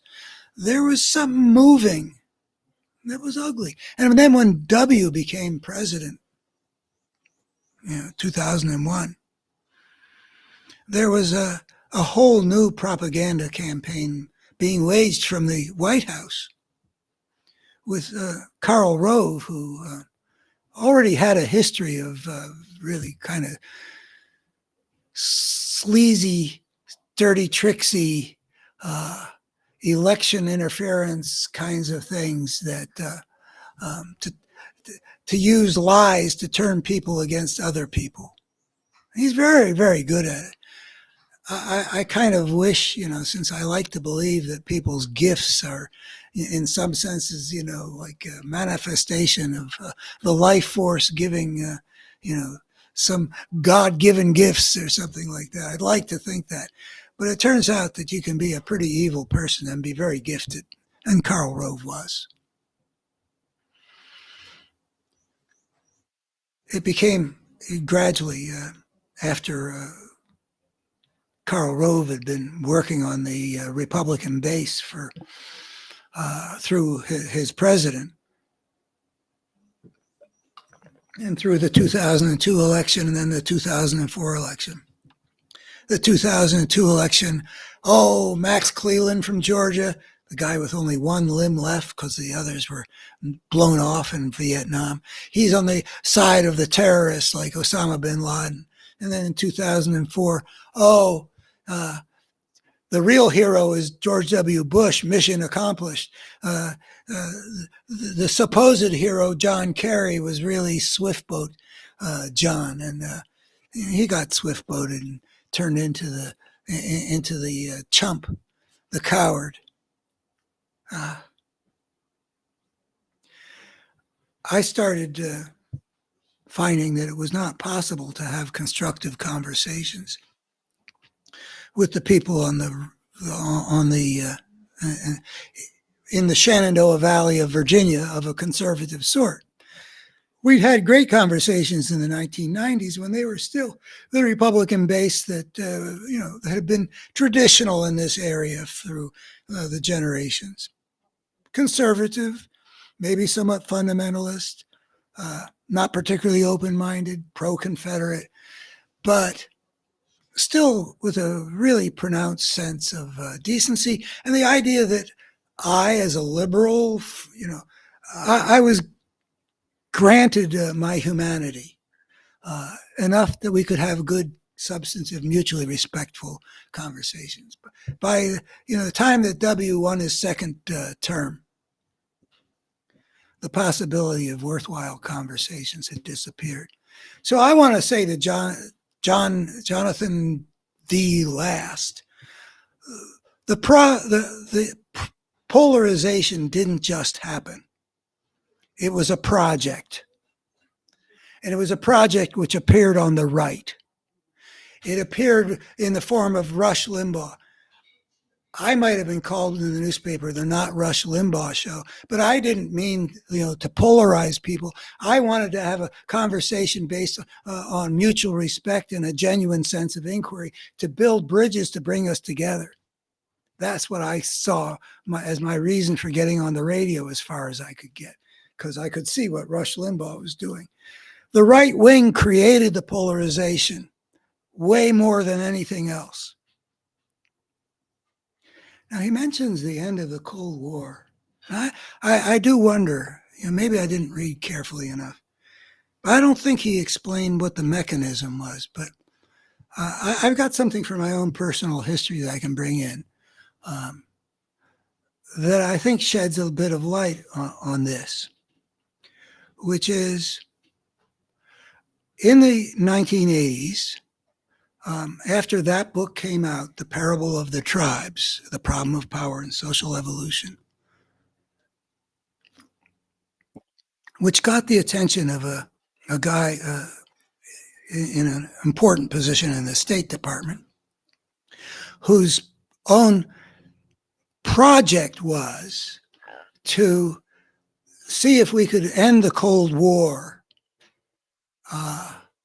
peacefully. This was came out in '84.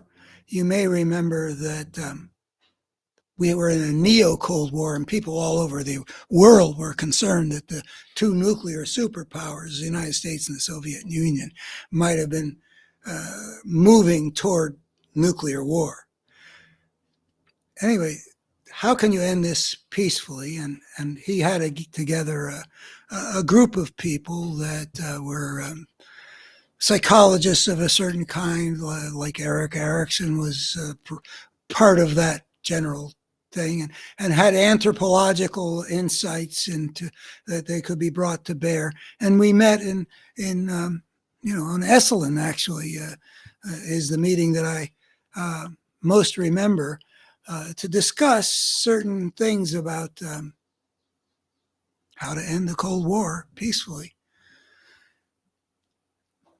As that project went along, we got to the point where President Reagan of the United States and what was his position? Prime Minister? Anyway, Gorbachev from the Soviet Union.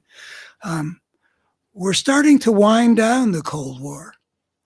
And so we had a discussion about the question, what if the Cold War ends?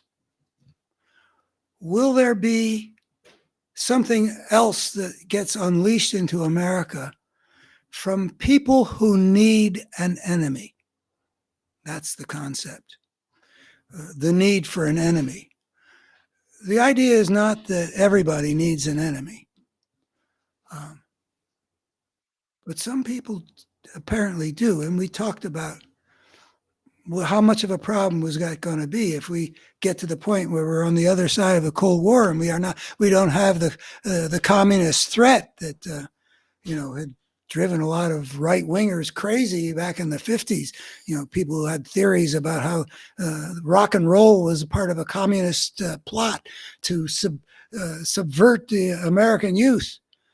There's craziness out there. The John Birch Society, they thought Dwight Eisenhower was a member of the Communist Party. So we who were engaged in that conversation were aware that on the right, there was an openness to a kind of craziness.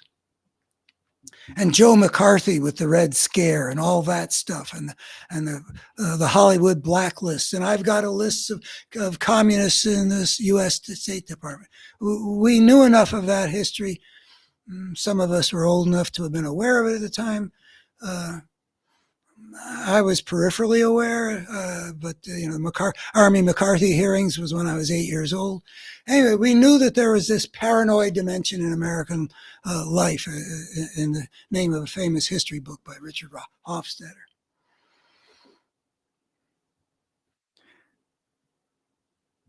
And I don't know how much that plays into this polarization. I mean, this guy Last on Bulwark, a former Republican, a conservative, got good credentials with lots of conservative things if you look in his.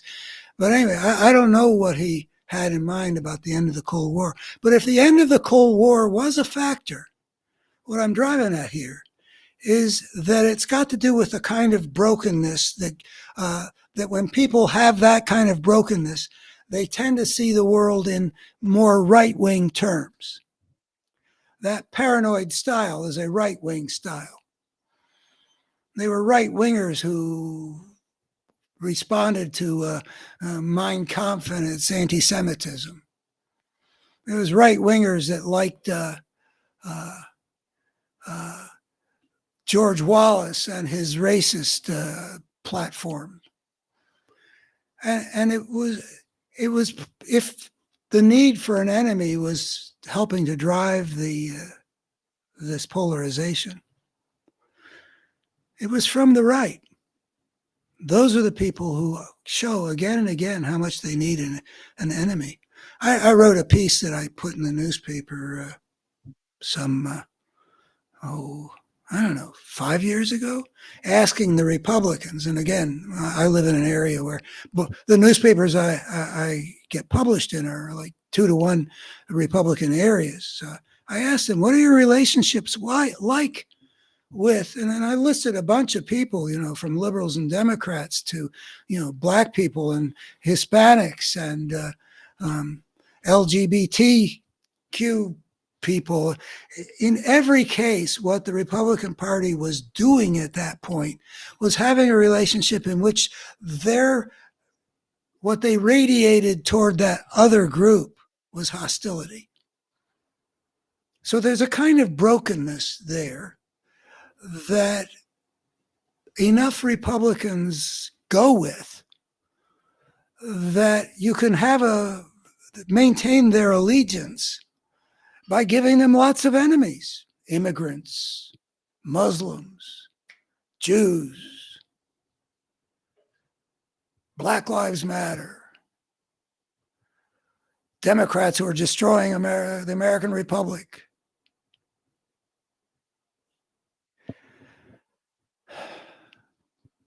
So polarization is one of the dimensions that feeds into the larger picture of a force of brokenness. It's brokenness in these people that makes them need enemies. I mean, that's a whole well-studied thing. It's got to do with projection. It's got to do with a lack of integration, and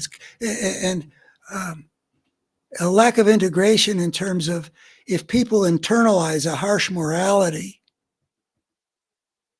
which the right wing is also characterized by more hell and brimstone from the pulpit, less love, you're going to hell if you ...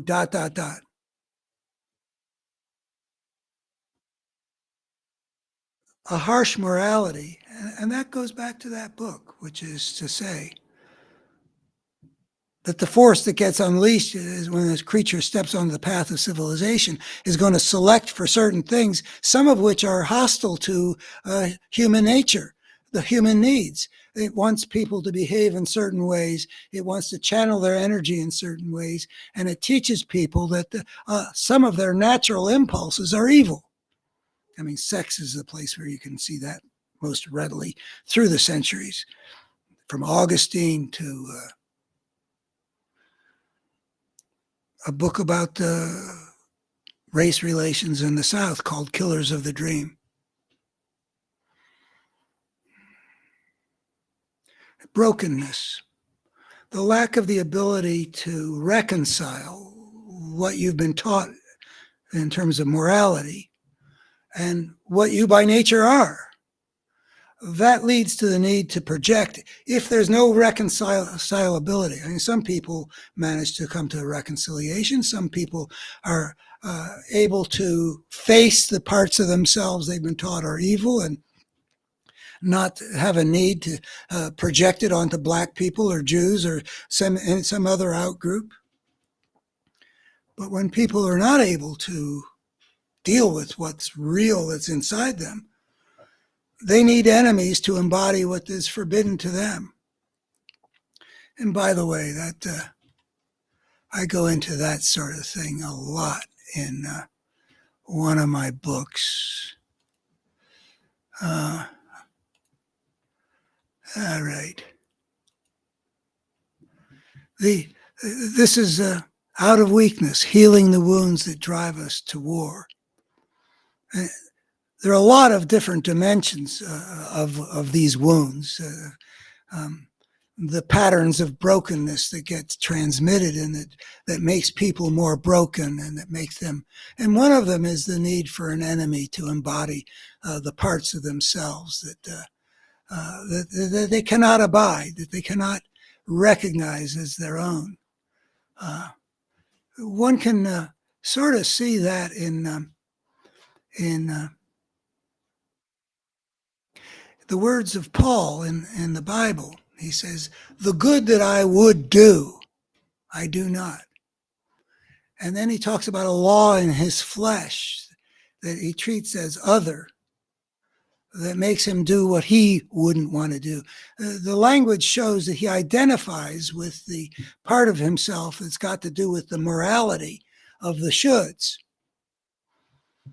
and that he treats as other not the evil that I would do, but the evil that I do because of the law in my flesh. It's an othering, a lack of integration. That is a kind of brokenness. The ideal human being,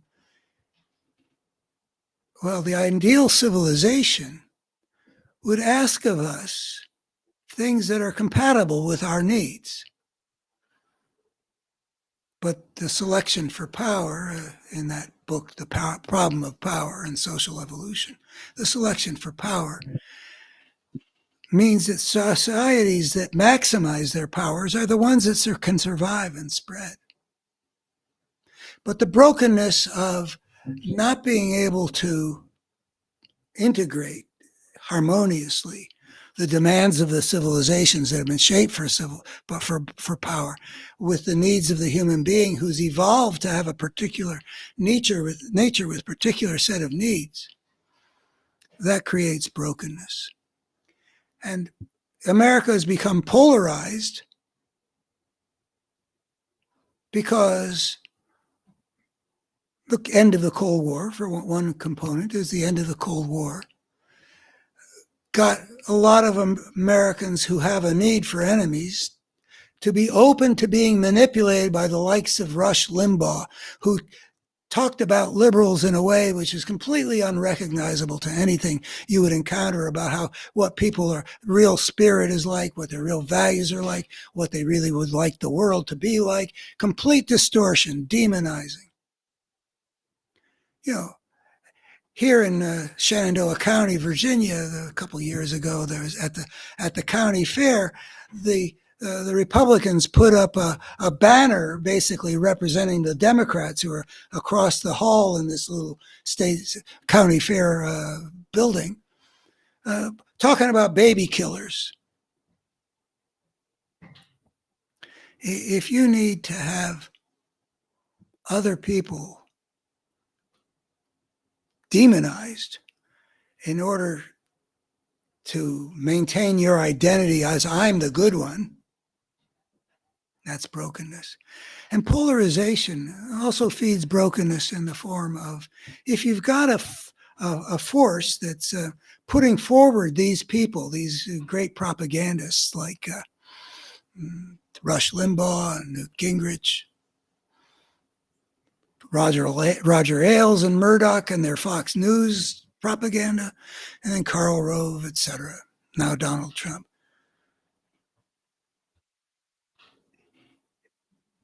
If you've got a force that's putting all those things forward, they're basically doing a divide and conquer, because just like with the biblical story of the Tower of Babel, where people can't accomplish anything because they speak different languages, mutually unintelligible, making it impossible for people to work together destroys their ability to achieve their common purposes. Making them think of each other as enemies makes them not even look for their common purposes and how to achieve them. It isn't different languages, it's just the demonization. The banner at the county fair talking about Democrats as baby killers. How are you going to work with people like that? Actually, people sometimes find in polls that if you ask Americans, would you like for things to move in this direction or that direction? We do actually have a lot of common purposes. But when you divide people so that they are at each other's throats and not able to talk about, well, what can we achieve together that we'll both be glad about? Then you cancel the will of the people. -1 plus 1 equals 0, neutralized. And then the plutocracy, the fascist force, these things can take control. And that's what's been happening. It's a strategy of divide and culture, or divide and conquer. So polarization happened because there was a force on the right, the Koch brothers, lots of other people we could name, whose purposes of grabbing more power for a few and more wealth from the already richest, it served their purpose to turn the people against each other. Polarization didn't just happen, Mr. Last. It was the intention of a group that is anti-democracy. And when you were supporting it all those years before Trump, you were supporting something that was leading to Trump. Don't know what I expect you to do with that truth, but it is. This thing was rising all along.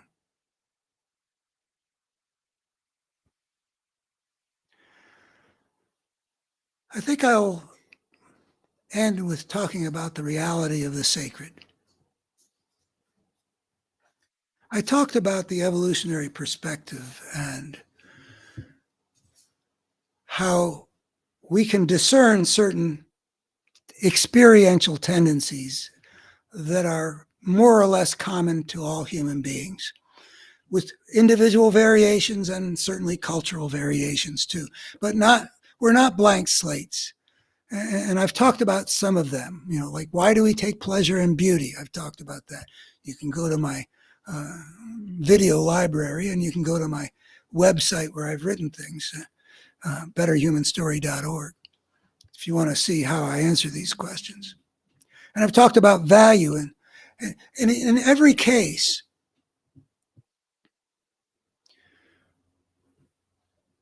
we see something about what we experience is not random.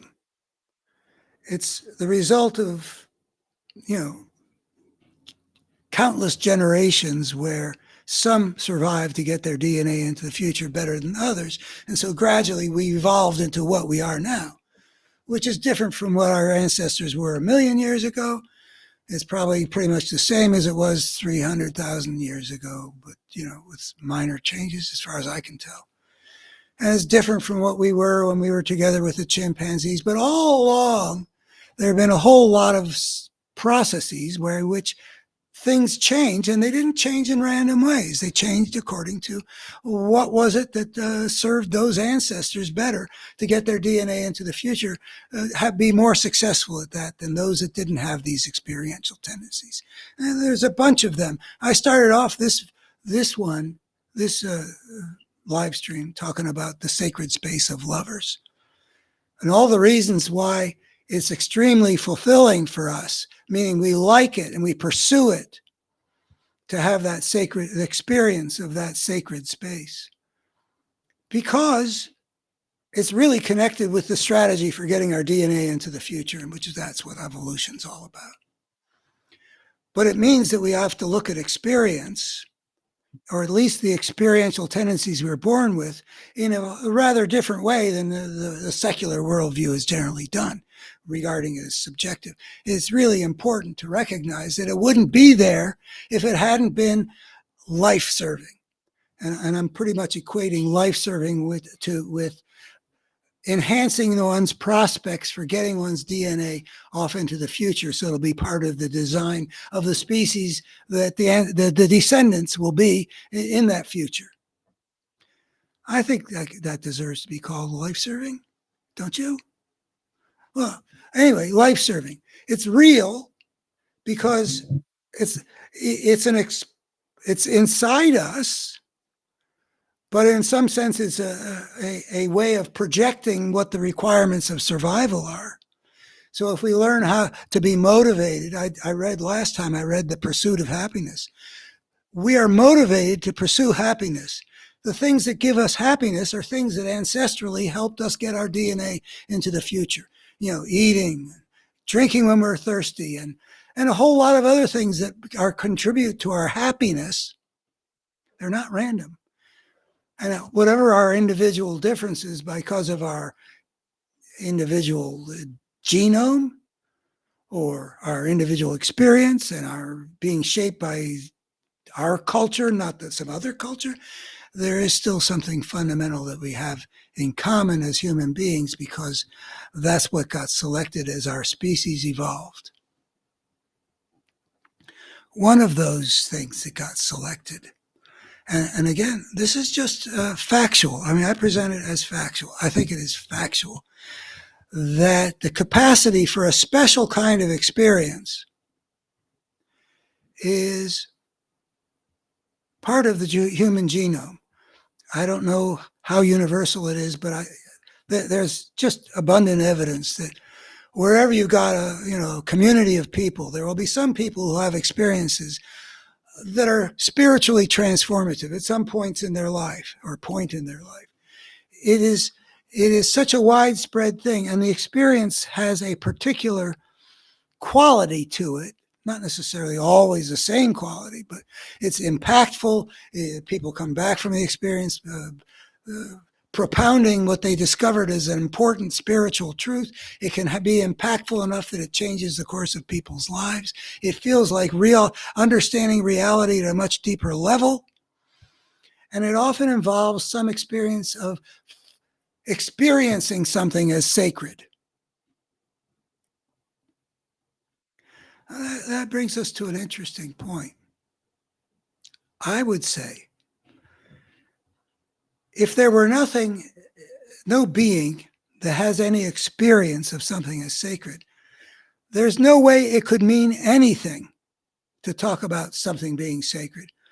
If there were no God and no conscious creatures that experience things that way in the whole cosmos, is there any meaningful way it could be said that the laws of nature are sacred, or the spiral galaxies are sacred, or the survival of this lifeless planet is sacred. I don't think you could.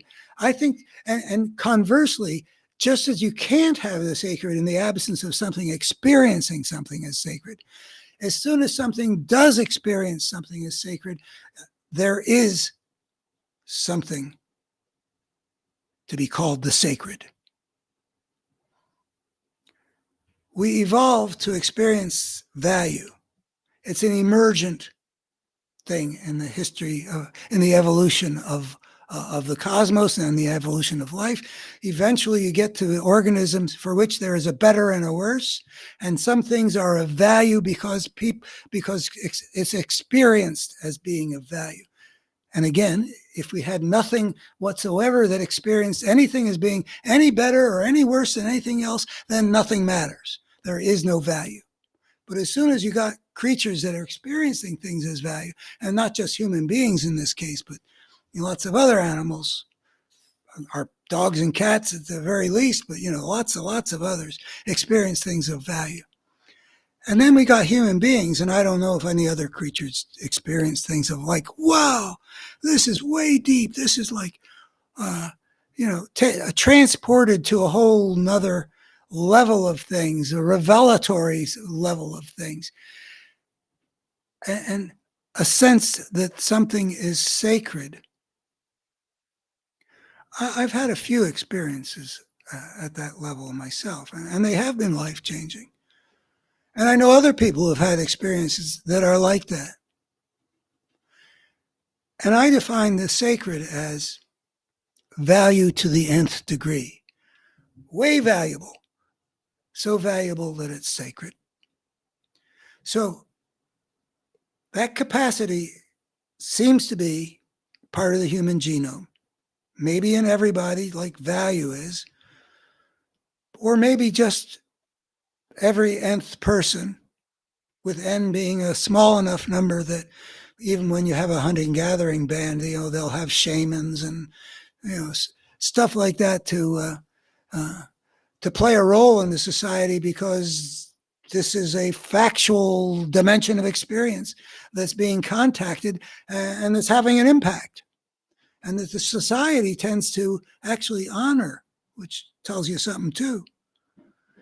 So evolution tells you that it's there. I mean, the evidence of sociological evidence, I think, shows that like 1/3 of Americans have had such experiences, and anthropological evidence shows you that it's kind of universal, and the history of civilization shows that peoples have treated these experiences as delivering important messages. And it wouldn't be in there, that tendency, that capacity, if it didn't help our ancestors who had that tendency coming in to survive better than their contemporaries who had no such tendency. That's the way selection works. It's been selected for. It's been selected for because it helps the people who have it get their DNA into the future, which means that it's real, even if it's experiential.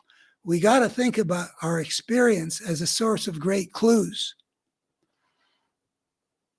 It's important.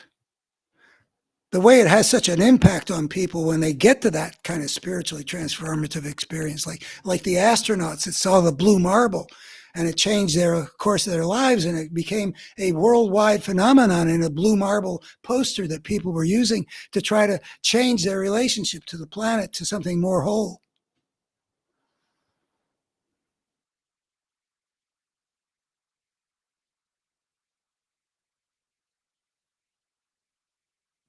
And it's life-serving. By some means, there is something in us that taps into a place where we get messages, have feelings, see things in a certain way that change us, and that change us in a way that seems to be advantageous, or it wouldn't be there. So if we're going to be the heroes that we need, we got to take value very seriously and tune in to that part of ourselves that I'm not going to do it now, but you can go from the pursuit of happiness kinds of thinking to there is such a thing as the good, as the human good, and the good is real, important, and life-serving.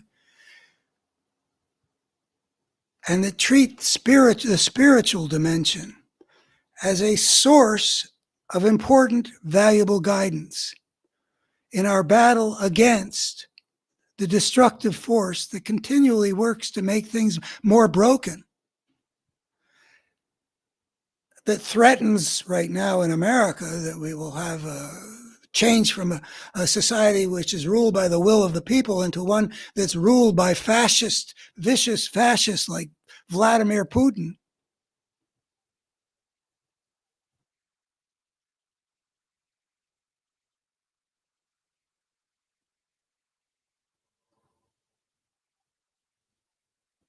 If we're going to be the heroes that we need to find all the passionate power and spiritual truth and moral truth that we can. And for those reasons, I think it is very important that our secular worldview be expanded to incorporate the experiential realm in terms of how it's to be understood in an evolutionary perspective. This secular worldview has embraced the Darwinian idea that, natural selection, but it hasn't completed excavating important truths that come by looking at our situation in a evolutionary perspective. First, the implications of being the first species to step out of a natural order into an unnatural disorder.